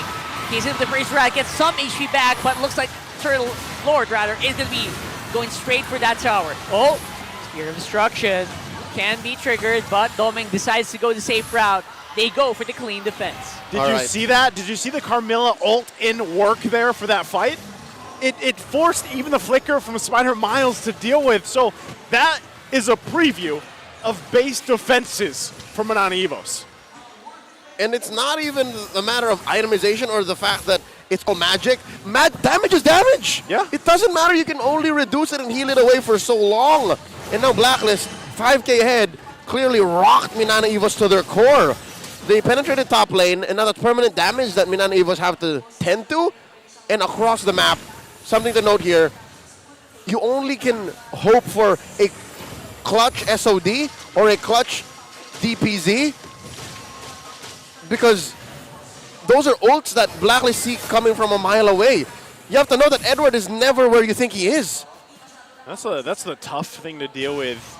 Edward has done a lot, actually, for the way that things have unfolded. Again, with his life for a lot of this, to get the space to work with around this map. And now that you find yourselves at this position, if you're Minana Evos, you don't want to always have to rely on Domeng to do that, right? But the pressure that he can put on the side lane is great. Yep.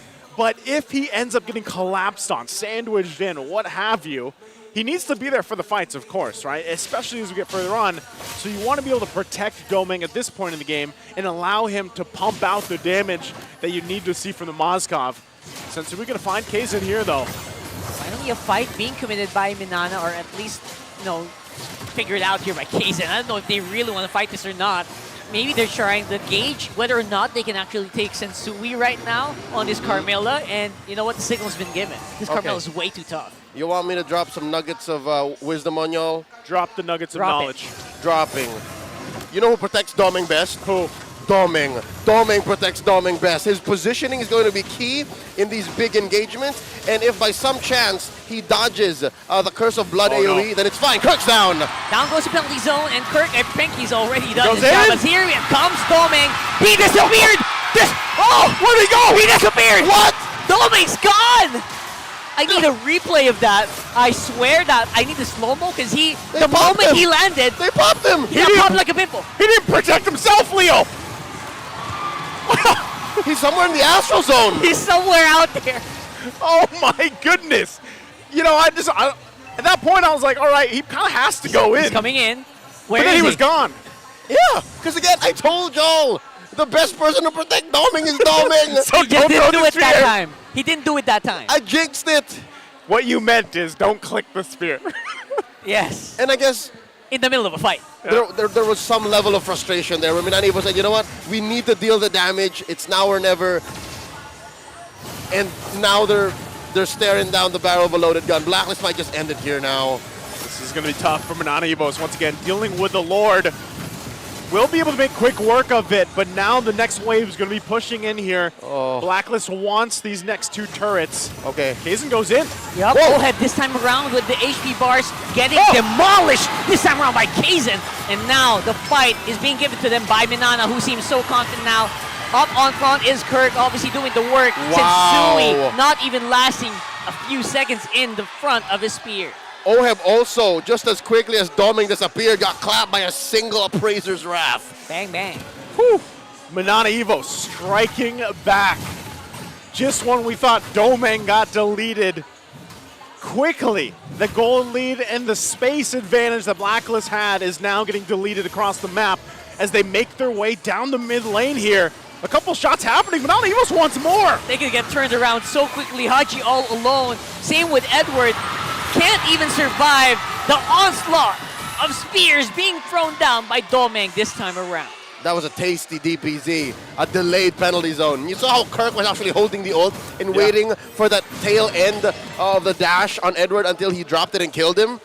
Amazing read. Again, the game IQ on this young man, Kirk, who is a pseudo-rookie from Minana Evos. Previously played for RSGPH, didn't really see much field action, and now he's where he belongs.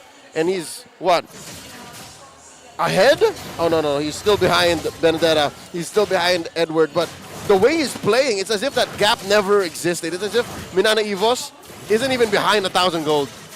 Yeah, that's Kirk doing his job, essentially, right? I mean, he's not going to be ahead in gold. Vendetta, so mobile, goes around the map, gets all the gold sources. But compared to other Terizla players probably right now in his shoes, he's doing a damn good job. Gentlemen, check this out. The whole early to mid game for Sensui being rather, again, I'm going to use the B word, boring. Yeah. The B word. Led him to not gaining much gold. See that Kaizen is farming up more, and this is a losing team. They were behind for a majority of the game, and still he was farming up more.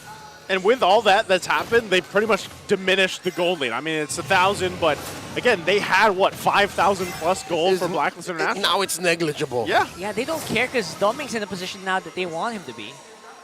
Impressive how they have rubber banded themselves into a late game position where all of the struggles in the early game are left null and void. Amazing. Now this is a fair dance. I would say this is a 50-50 Lord dance. This is a good contest.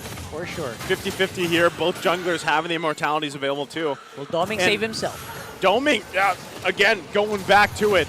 And look at Haji's positioning, waiting to use that flicker, Divine Judgment. Kaizen going to be the focus though. That's so far back. Down goes to Zaman Force. And Minana seemed to be quite willing to take it.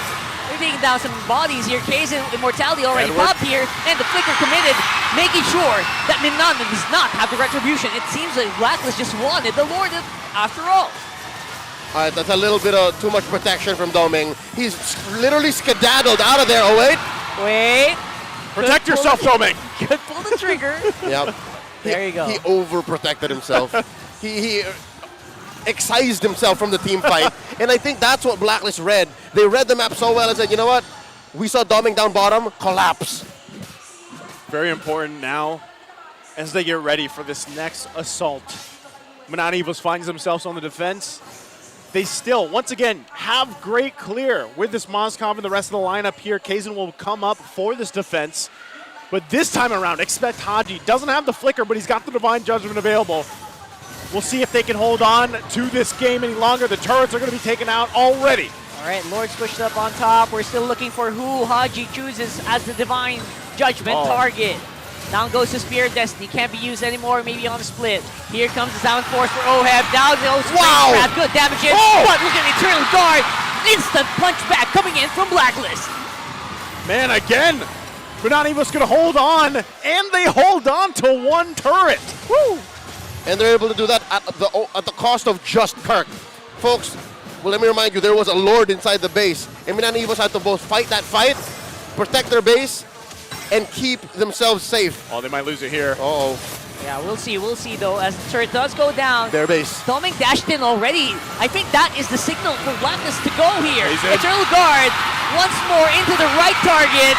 2 down, and the base all alone, but minions are nowhere to be found.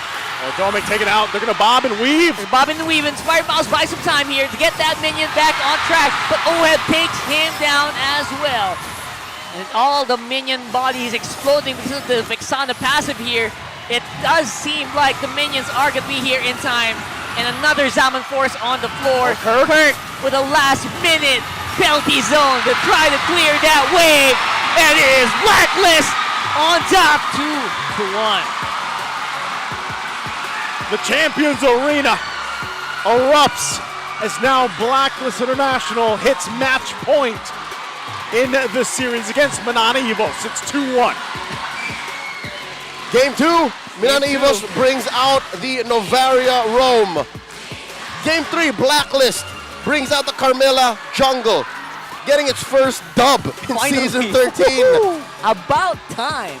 And to be fair, its threat really only reared its ugly head towards that last 5 minutes of the game, right? Yeah. Wherein, even inside their own base, Minana Evos was uncomfortable to pick fights. So now, we're at match point, just one more game. Whew. It's, again, looking at the lineup, if we rewind a little bit and go back to the draft, some people might have been scratching their head, even with the Carmilla pick, and a whole lot of magic damage. But man, did they control the majority of that game with that lineup that they had. So they figured something out. It worked for them. And again, the presence, I think what really paired that up, and I can't wait to hear this breaking down, was the Kaja pick from Haji. So I can't wait. Let's go ahead and break this down even further with Renmar and Coach Pao once again on the analyst stand. All right, Blacklist International takes game number 3. At katulad ng mga sinabi ng crowd natin dito sa Champions Arena, isa na lang at mag-a-advance ang Blacklist International. Sino nga ba ang the one para sa Blacklist? Sensui! The Zen Master on the Carmilla. And pag-usapan natin ang Carmilla pickup ng Blacklist International in the jungle. The biggest utility of the Carmilla, yes, mahirap siya patayin dahil sa ability niya, the first skill, yung mga Rosas umiikot sa kanya kung saan kinukuha niya yung magic and physical defense ng mga kalaban niya, and then at the same time nakaka-lifesteal while dealing damage. And then, of course, yung ultimate ng isang Carmilla kung saan 50% of the damage 50% of the damage dealt by your team dun sa mga targets na namarkahan niya, mabibigay sa kung sino man ang masakop sa ultimate ng isang Carmilla. So, damage will get split. Kaya nakita natin for Blacklist International, their priorities in this draft were 3 heroes na kung makuha nila yung magandang early game will snowball in a devastating fashion. The Harith, the Vexana, and of course, the Carmilla. Because Carmilla likes being paired up with heroes na nagbibigay ng burst damage. Kasi kung mahuli mo yung mga kalaban mo, sabihin natin 3, 4, that's more damage instantly dealt across everyone who got caught. Speaking of getting caught though, we could see that in that highlight, we have to comment, of course, Lancy in the Novaria. Now, Minana Evos, nakita naman natin yung pag-adjustment with the Carmilla pick-up. They picked up 2 heroes na sobrang mag-backline lang. Ayaw nila masyado lumapit sa laban, so that means that's less heroes getting damaged by the Carmilla split. Pero, even if you have a frontline that has the Fredrin, has the Terizla, na nakita natin gumana naman talaga sa early game, pag nakapag-snowball ang isang Harith, one of the picks that really changed the meta after the biggest patch, the big patch that we had midway through the season, mahirap talaga makakomeback sa scenario na yon. At nakita natin isa sa mga key plays ay yung pag-frontline bigla ni Oheb to surprise Minana Evos, and Blacklist International were able to fight. But Sensui was the MVP of the game here kasi nakita naman talaga yung pag-maximize ng ultimate ng Carmilla. And this is a lot of pressure for one Carmilla because with the Kaja as your roamer, pick-off type yung roamer ng Blacklist International. So hindi naman masyado magfa-frontline si Haji ganun katagal. Siguro maglapag ng skill, get the pick-off with the Divine Judgment, then magbaback na siya, maybe to provide a little peel for the backline kung madelix yung backline. Yung frontliners dito ng Blacklist International would be the Benedetta of Edward, yung technically, pwede mo nangalagay doon yung ultimate ni Vexana kasi parang 6 member na yun para sa Blacklist. And of course, the Carmilla as well. So, again, Sensui really one of the best examples of the utility jungler in terms of frontline ka, tank ka. Yes, trabaho mo rin mag-retry, and in the late game, kung hindi mo matamaan yung retry mo, di kawawa naman tayo. A lot of pressure put into the shoulders of Sensui. MVP performance still is what he got. Looking at the items here, of course, a popular build for the Kajas of the world. Dominance Ice into the fleeting time para mahabol mo na talaga kagad yung ultimate niya as your lineup plays around the ultimate of the Kaja. And because of that, Blacklist International played around their gold lane, making sure that Oheb can farm up really quickly. looking back at the lineup of Minana Evos, other than sabihin natin yung Moskov ng Minana Evos, there's not really a hero that stands out as something that can give the Harith a hard time. Yung Harith nga ni Oheb may Purify, so sabihin natin kahit mahuli siya sa mga crowd control nila, Kaizen, Kirk, Spider-Miles, any other crowd control from the side of Minana Evos, it'll be really difficult. At nakita naman natin yan sa damage dealt, 101.5 thousand damage dealt by that Harith, paired up with the Vexana, and of course the ultimate getting dished out by the Carmilla. Yung mga damage na nadideal ng isang Harith will get split amongst the members of Minana Evos.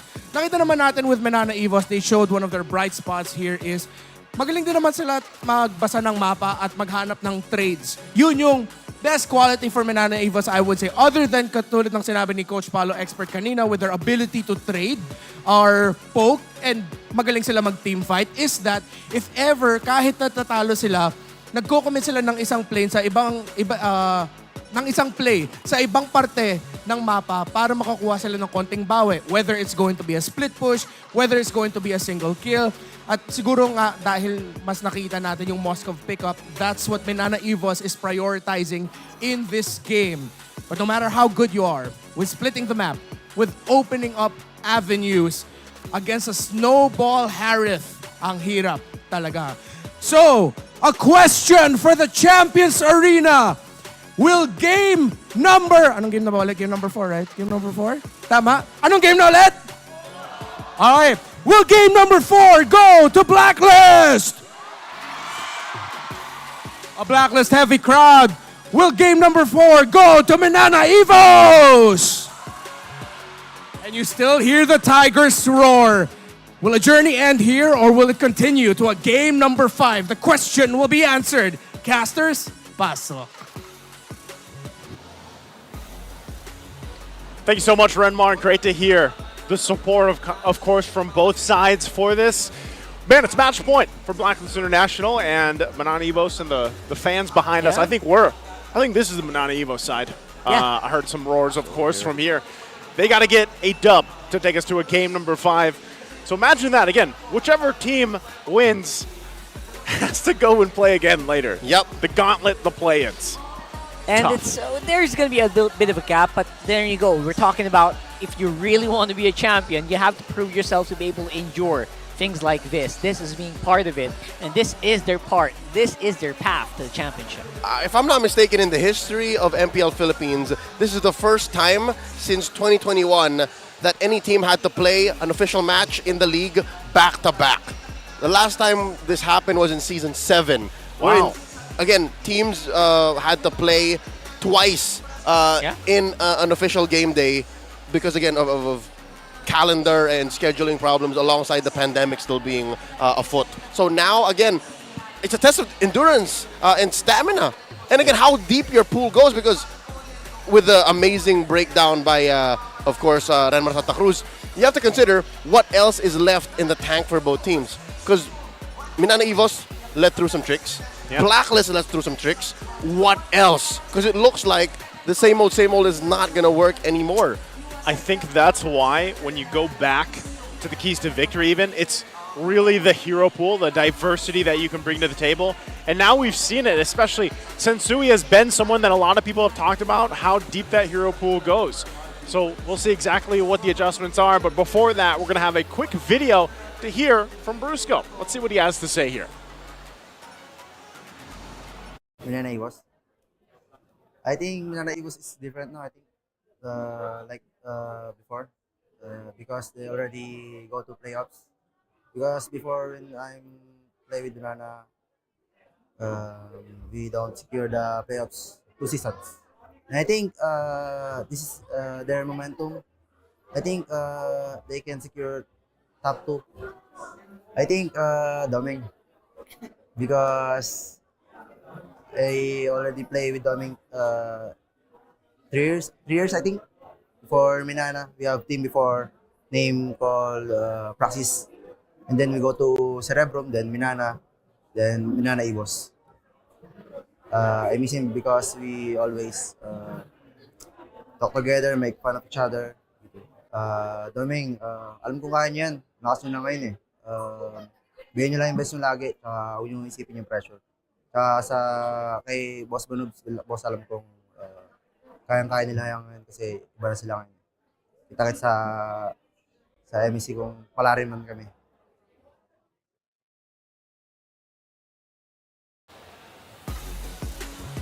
And there you have it.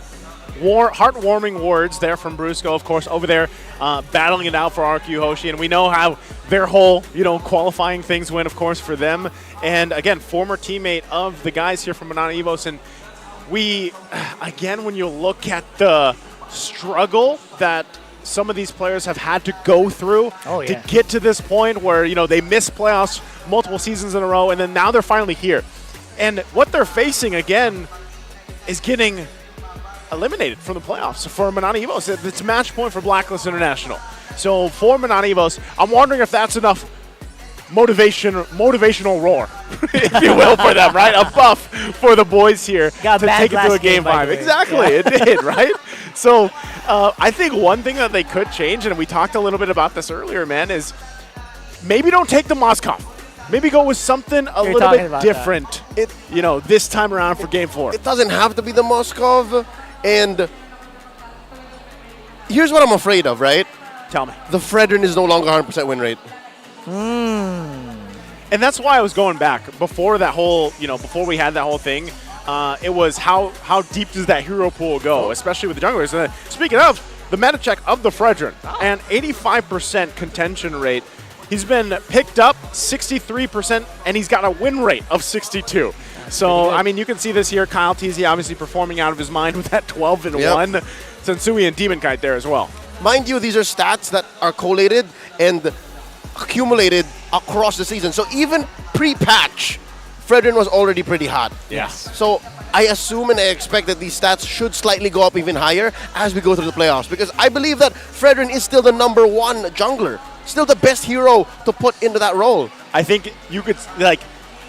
I agree with that on the grounds of for any team, for most compositions, Fredrin is a safe bet. He has no losing matchup.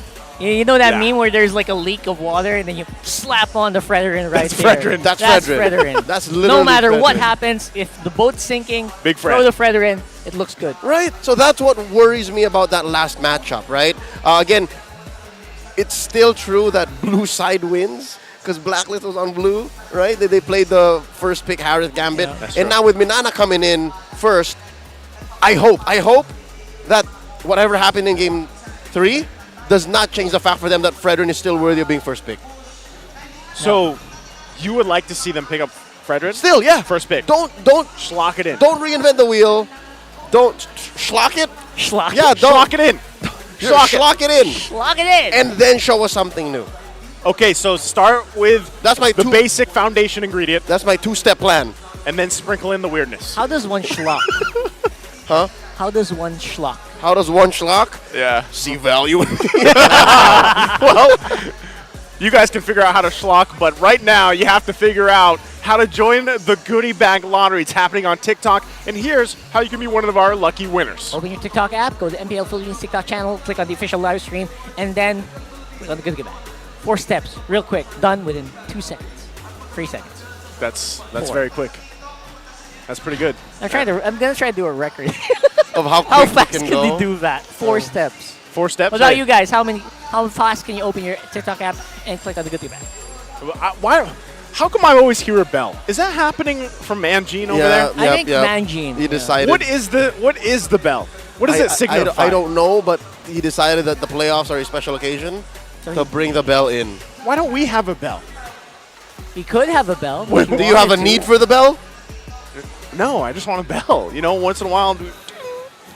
For what? Go For what? Go schlock his bell. Yeah, schlock your bell, bro. Here, schlock my bell. I mean, Manjine's bell.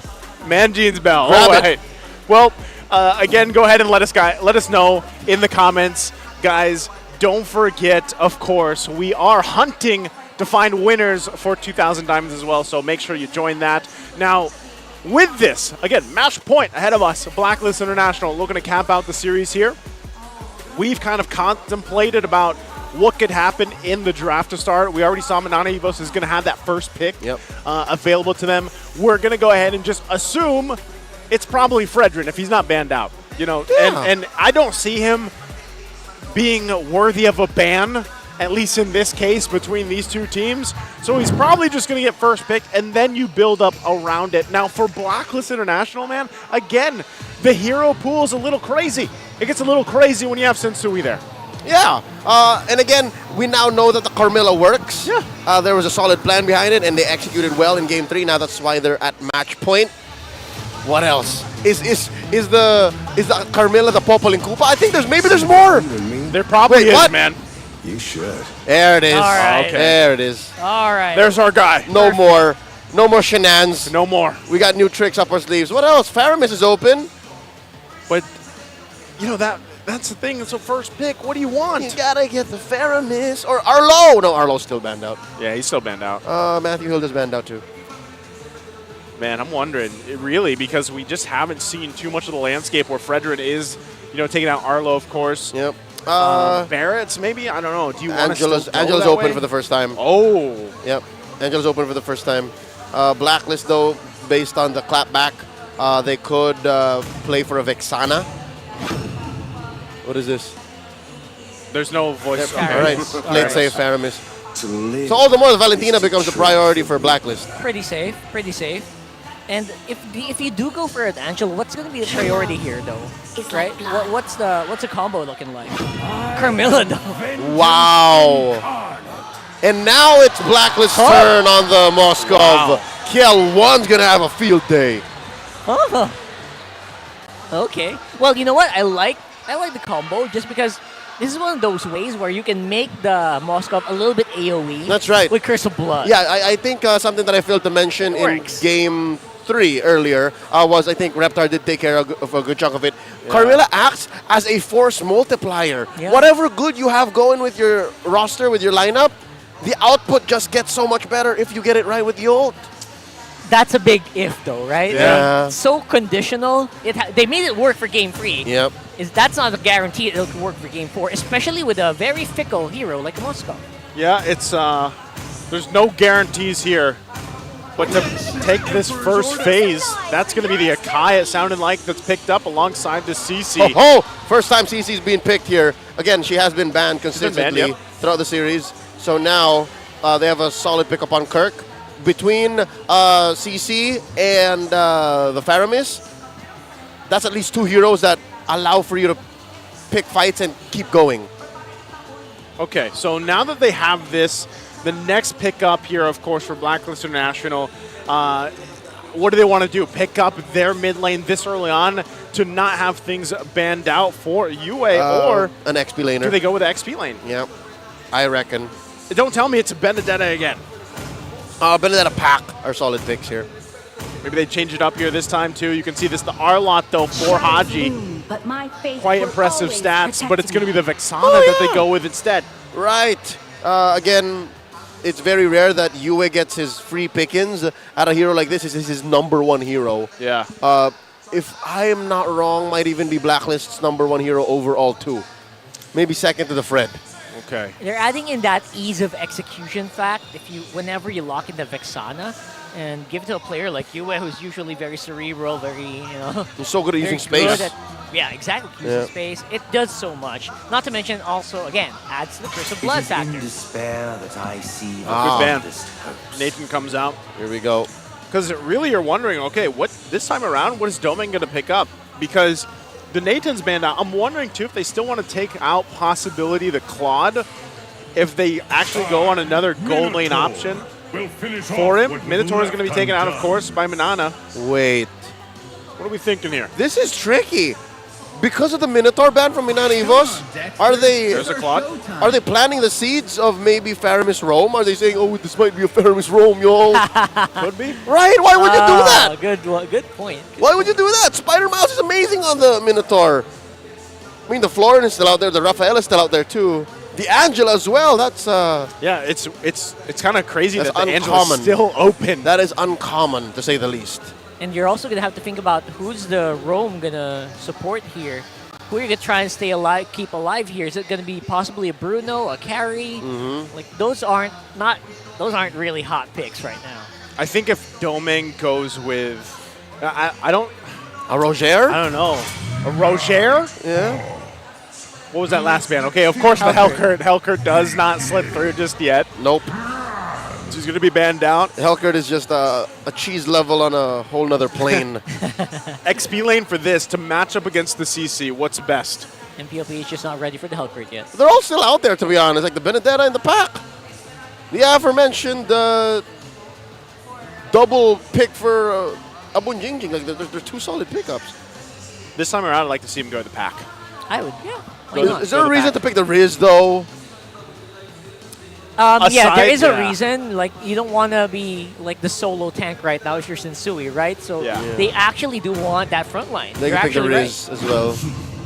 I am the power of light. That is a Kaja. They'll keep it down to the wire. Same. All Pretty right. much like game 3. And this is the thing. Like, remember, going back to the previous game, it's still the threat of the Kaja plus the Carmilla. Kajmilla. Kajmilla, that's what we're calling it. All right, because Kajmilla. Even if it's a single target ult, you can spread out the damage, spread out the love. Again, force multiplier. And you know what? Also the CC. That's right, It spreads out Divine Judgment. Wait. That's not CC, that's suppression. Does it? Yes. So do they all go, oh, they go. Let me double check that. They just go all a little, I just want to double check. Does the math work out? That's a good That's question. in the text. It's in the text of Curse of Blood. It's like you put your opponents in a parenthesis, and then you put a division underneath all of them. It gives 50%. Oh, here we go! Leslie! We're going to Leslie. That's where they're going. Domang is picking up the Leslie, and then they also get the Angela here. This is the first time we're seeing Leslie in MPL Philippines Season 13. Was that a debut pick? That's a debut pick, good sir. Just to confirm, all link targets take 50% of the damage and become controlled for 100% of the duration. Oh no, never mind. All right, so here's what's tricky. Minana Evos only has one real peel. Well, two, technically. The CC and the Akai, but they both go in different directions. Is that enough? And am I looking at a Rome Angela again? Yeah, I think it is. I'm not comfortable with this. Does feel like Rome Angela. I'm not comfortable. What's Abun Jingjing playing? Kindness is the surest. And there's the answer. Ruination. The right. They are looking for the front line. Oh wow, with the Leslie pickup, all the more. Abun Jingjing was given the incentive to go with a hero that just goes straight for the back line. Yeah, just fly straight to the Leslie. Don't give him time to reposition. Don't give him time to hit your teammates. That's A to Z, or in this case, A to Y and Z. Oh, this is tough. Oh, look at the the quake on the cameras. I love it. Anyway. Just the That's effects. the Oh, wow. Okay. All right. I am scared for Minana Evos. This is too high concept for me. It's I guess it's like, look at their lineup rating, though, man. Like, that's what I think the highest so far for the series, 5.63. Yeah. Now, I know we always have to, like, take it with a grain of salt, though. A good chunk of this is off of that support utility. Yeah. And that skewed the stat. It skewed the stat. There's a lot of utility, obviously, for them with the Angela and then, of course, with the Faramis locked in here. Now, Leslie is what I was going to say is my biggest question mark on how they can actually make this work because we don't have much data. I think this is the debut. The Leslie and the Angela Rome. That's what's worrying me. Here we go.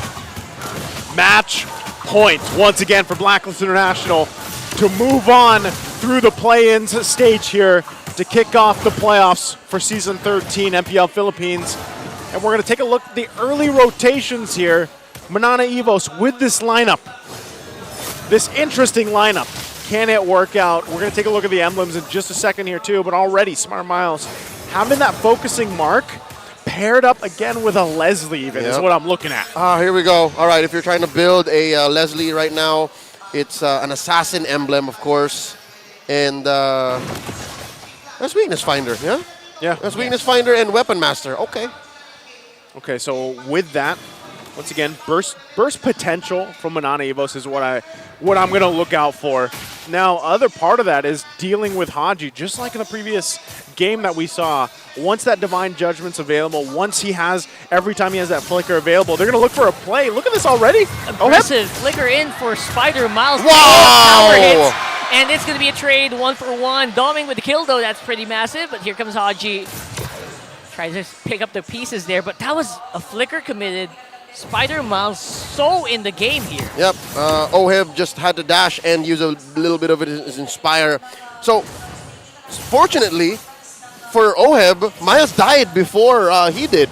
So he got to see all of that. He got to get all of that. Yeah, he got that extra there, but you know, even with that move, oh, hold on, heavy spin. Oh, Oheb just got back. Let's wow. Already being pressured up non-stop by Minana. The rest of the squad is here. They're ready to fight this. Haji can't really do much. And now they created a lot of space. Speaking of space though, top side.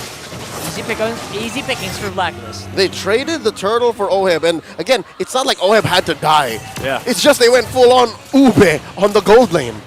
And so this is what you can expect, the trading across the map to happen here, especially with this. So Oheb is quite behind. You know, yeah, he got that early kill with that exchange, but now he's struggling. So they're going to have to kind of pay attention to him, especially now that Haji is close to that level 4. He's going to have that Divine Judgment available. So then that's where there's the threat. It's like flipping a switch, basically.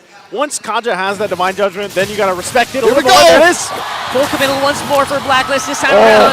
The flickers are so spicy, and Spider Mouse can't even save him. And now with Lancey on the way, my goodness, Blacklist on fire right now. That's that switch. Boom, it's on. That's it right there. Turn it on. Yue close by.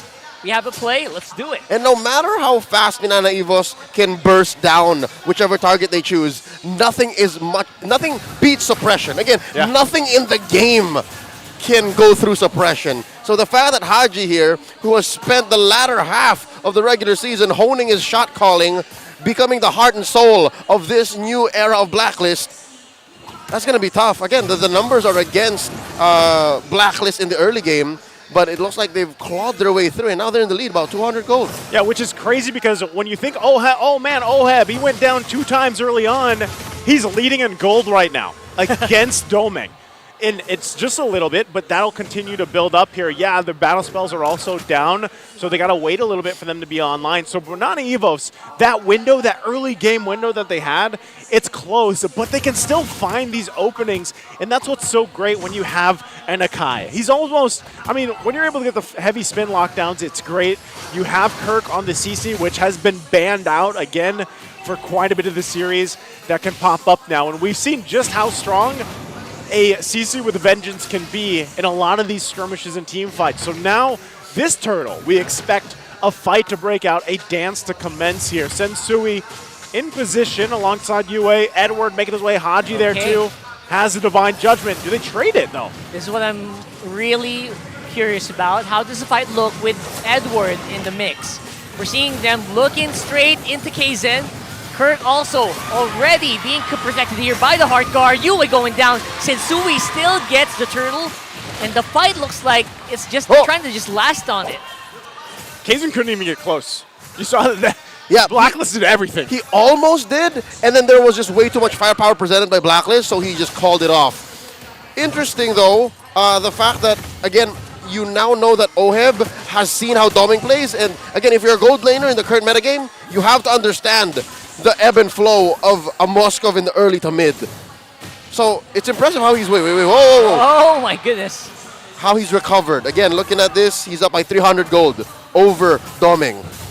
Yeah, so with that, things have kind of evened out there for the most part too, but it's interesting that the fact too that Doming picked up, the Sea Halberd first, rushed that in, locks it in, probably going the Berserker's Fury next, I would assume. I mean, it's been a while since we've really seen Leslie played, of course, but once you get, I would say, Berserker's Fury and maybe the BOD or maybe whatever that third item is going to be for this build path here for Doming, that's really when you have to respect that damage paired with the extra 6% from the focusing mark. All right, here we go. Haji taking a face full of the ultimate snipe.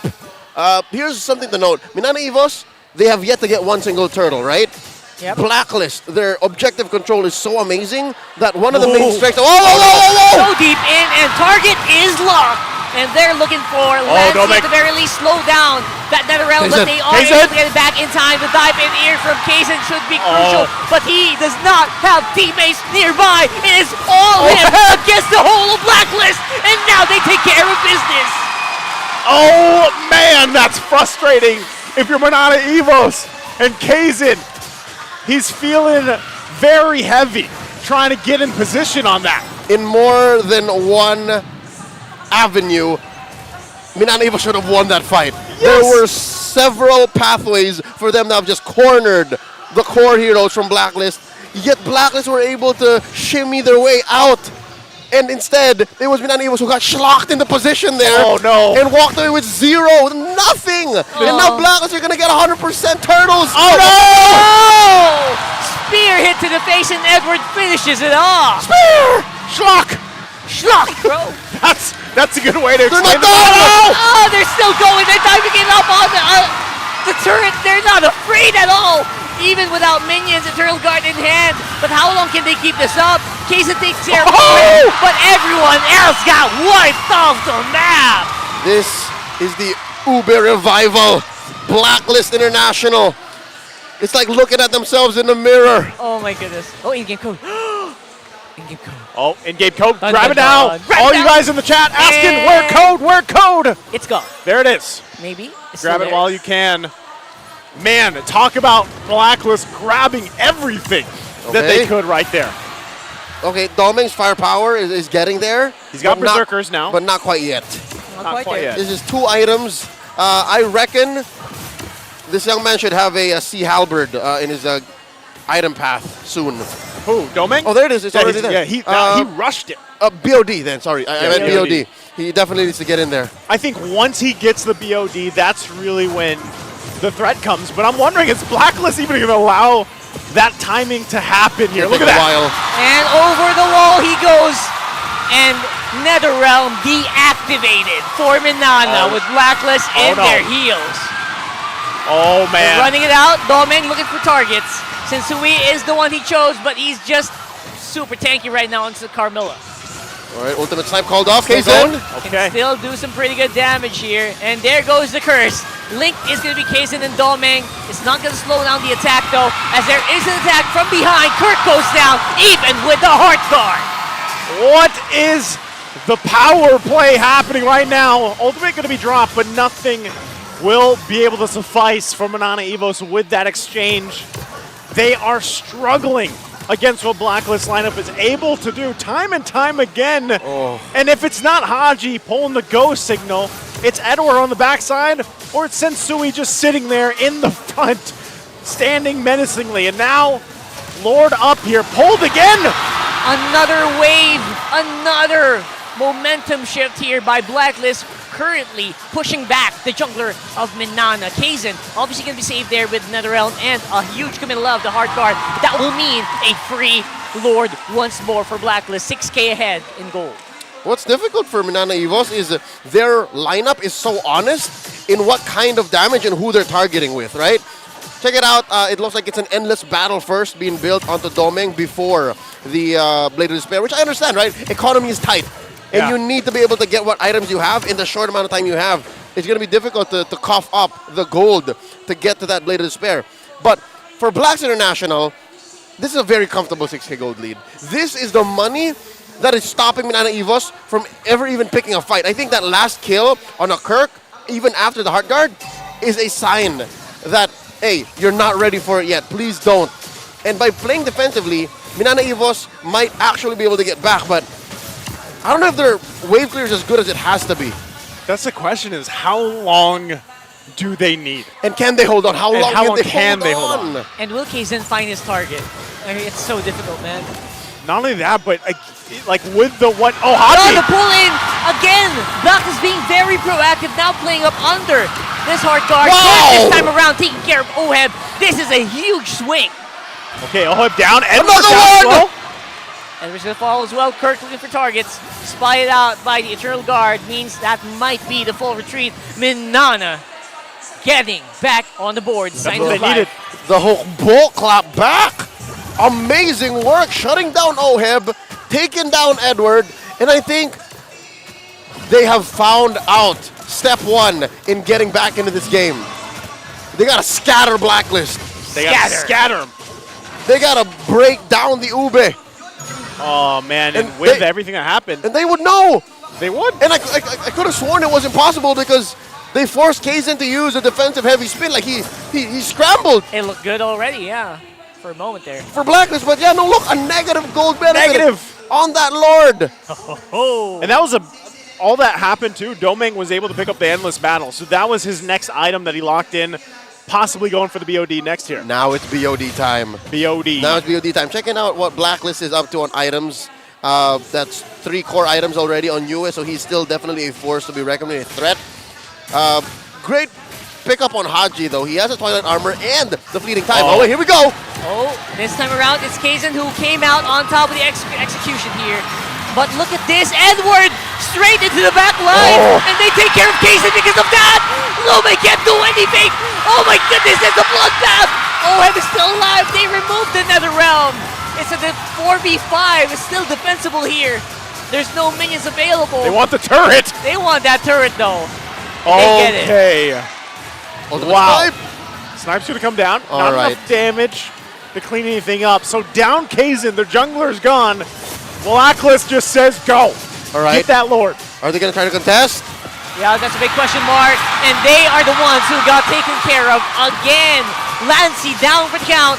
Another one for the Blacklist. That's got to have been a communications breakdown if I've ever seen one. Yeah. Lancey had no business walking in there all by his lonesome. And here's the thing.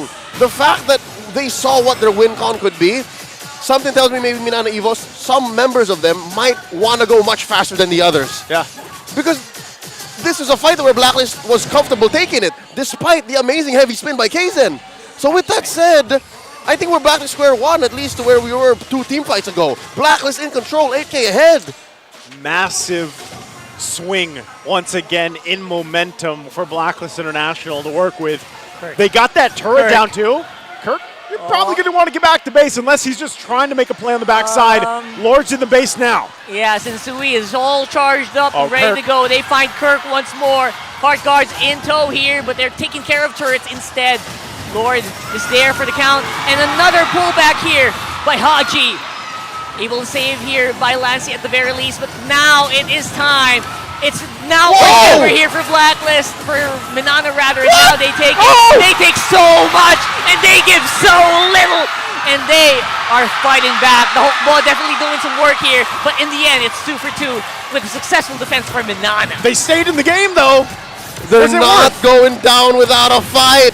Minana Evos, their base still stands. Blacklist, another taste of what could be. If Minana Evos find the perfect entry, look at that, the bodies lay in mid lane. We'll check it out again where it all went wrong, because again, that could have definitely been Blacklist ending the game. All right. This is big brain moves by Kirk. That's right, Minana Evos here, still in it. The So back good. line play, the reason for him staying in the back there was worth it. And look at the CC, and then Domeng just with the killer instinct. Target acquisition through the roof. It's it's very micro play, but I also like that they really stuck together. No one could get targeted immediately. Yeah. So even though they are down by numbers. Yeah, and Blacklist had a tough choice. Do we lean into this fight that we could maybe win because we are up on firepower?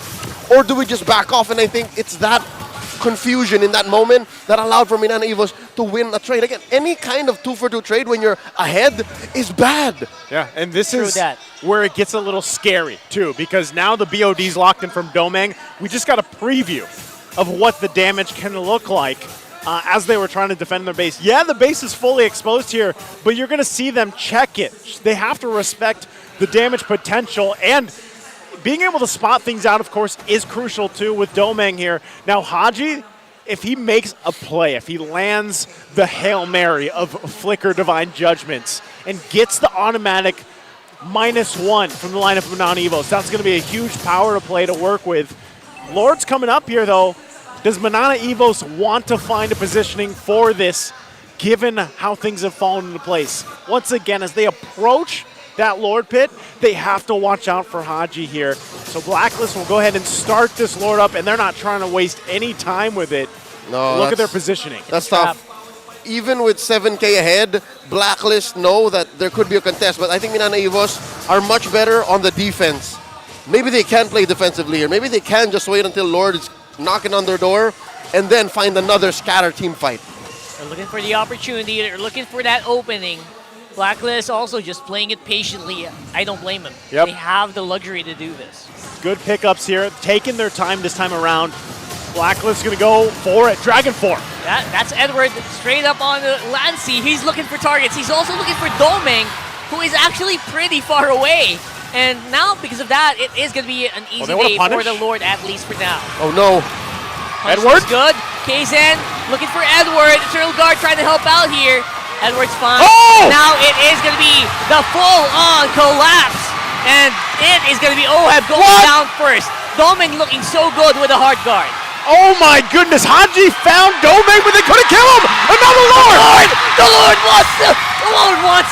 Lord wants to end, but I don't think it's going to be enough. What's Blacklist going to do here? Oheb nowhere to be found to provide fire support. And because of that, another successful player for Minana. The Hokbo are still in it. After a messy team fight where I could have sworn Spider-Man was holding on. Where is it? Where do I jump? Where do I jump? And they got an amazing catch, right? Off of Haji.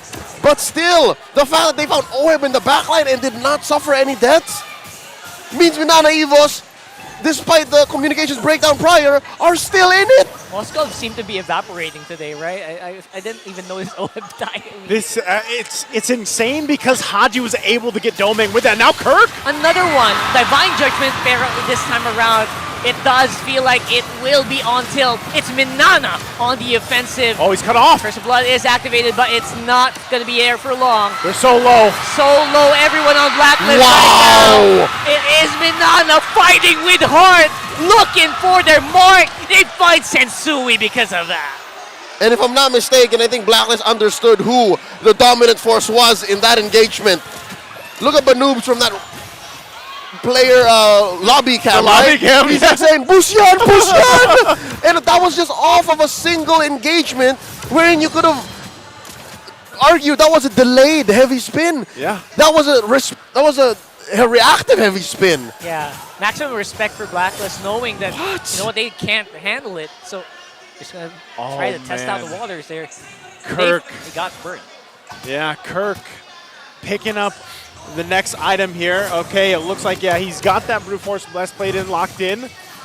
He's defensive as hell, especially when that Vengeance is popped. And depending on where the Heart Guard goes, look at this. They are just forcing finally Blacklist International to just stay in their tracks. Even with an exposed base, they have this much zeal, this much confidence in themselves to move around the map. Respect my authority. But you know what? Speaking of map, I feel like Minana just has to keep doing this. They need to always keep those minions far, because one Spear of Destiny into the base with a nearby wave is game. No matter where Oheb is. Yep. Just needs to time it well. Someone nearby, and then just even a minion nearby. Maybe 2 seconds with the base for free. That's it. So again, map control still clearly with Black, but team fight wise, it looks like Minana Evos now have their number. They definitely have Fangs this time. They're exactly where they want to be here. This is close to 50-50. Okay, it's going to come down to keep an eye once again on Haji, deciding who he wants to go in and pull. There's a lockdown. They lock down Edward. Edward is the call. Oh! He's going to fall without any answer at all. And there it goes. Netherrealm already used up. Blacklist seems to be calling for a retreat. Oh, the base is being pushed in, though. Base getting pushed in. Oheb is alive. Don't forget that. No Inspire means that this might not be the go time, though, for now. But Minana, they know that condition. They know that win condition that exists. All right, now we've broken the 20-minute mark over the regular season. These two teams both have the longest average game time, respectively. Blacklist number 1, Minana Evos second. And now we're going into the late game, the end game, if you will. And to be fair, both teams present a pretty solid threat, right? Again, as mentioned, Oheb can just come into the base, backdoor it, right? Oh, here we go. Oh, spotted. Oh, spy it out, wait, it's still going? Still going? He has a flicker. All right. He does, but almost too risky. Woo! All right. So that's called off. That's a minute and a half until he can do that again. And here we go. Uh-oh. Kzen used up the heavy spin already. Sensui! Sensui! Oh! Sensui! He gets it! He gets that target. Oheb falls as well. Oh my goodness, this is looking so good for Blacklist right now. And Minana are capitalizing. And Manus cannot handle it. Whoa! Oh no! Haji is playing up under towers here, but Minana have to be careful not to overplay. Kirk is definitely playing it to the maximum on that CC. Hold up, what is that? At least 30 seconds until it's just Haji on the map. Oh, It's only Haji. They're just gonna wait for this wave to push in. It's one minion though. Can they Haji? maximize that? Well, it's not technically even a wave, it's a cart. It's a literal cart. They got 18, 17 seconds Haji for knows the mission, Sensui. but he can't do it. He can't get close enough. He might with the Can't first get skill close here. enough. Oh, he's got to Tag it up, sacrifice. and here comes the actual wave. And I think. And the ball! And the ball! We have a game number 5. Against the odds, Minana Evos holds on to take it to game 5. Leslie wins! Leslie wins! We have a new marksman in the gold lane, ladies and gentlemen. And off of the back of the team that was known to collapse and to ube, they now have suddenly a single target marksman in their arsenal. If Minana Evos go deep into the playoffs, teams now have to respect Domeng's Leslie. Oh man, was not expecting that turn of events on how At things all. went, man. Again, at one point, Blacklist International had like what, a 7-8K gold lead, and they let it slip through their hands. You got to put respect on the fact that Minana Evos held on despite that. It came to the point where Blacklist's ube and their lead were not enough to quell Kirk's persevering nature. His hero was built to do this. And the fact that they found ways in the, I'll call it the late game, to just flank Blacklist and make them break up that ube formation and make Sensui's main strength null, made this win possible. And then eventually it just snowballed and hit critical mass, wherein almost point and click, Minana Evos can say, you know what, that's the kind of fight we're having. Yeah. And whether you're ready or not, we're going to come in and collapse, and that's how they won. Again, amazing game number 4. I can't wait to see how this is broken down by our analysts. Go ahead and take this one away, boys. Ang story natin sa serye na to, different shades of ube. Two teams with similar playstyles, a shared history. The fighting healers of Minana Evos versus the writers of the original code that they were inspired by. And the fighting healers have forced game number 5! Domeng, the Leslie, showing that he is the alpha and the omega with his multiple one-shots. 6-2-6 on the KDA. And siguro nagtaka tayo lahat, bakit Leslie? Kaya ba ng Leslie with a Yu Zhong last pick? Shades of an old playoff strategy, I believe it was season 10 or season 11. A last pick Leslie on the blue side, a Yu Zhong on the red side. The side that picked Leslie lost. But this time around, panalo ang Leslie up against a lineup built to give it a lot of difficulty. Bisita natin ulit yung lane matchup nila. Moscow versus the Leslie. Nag-umpisa yun sa gold lane wherein the first kill of the game was Oheb. Helped by Spider Miles, it was Domeng who delivered that first killing blow. But then, nakita naman natin that later on, even after multiple ganks from the side of Minana Evos para hirapan yung Moscow ng Blacklist International to give difficulty to the Filipino sniper, well, they were still able to control majority of the game. Nakita natin na pag hindi nakuha ng Minana Evos yung umpisa nila, Blacklist International will be able to control a majority of the game backed up by the Kaja of Haji. There were a lot of questions pinned on this young man. Yung shot calling ni Kapitan, sapat na ba?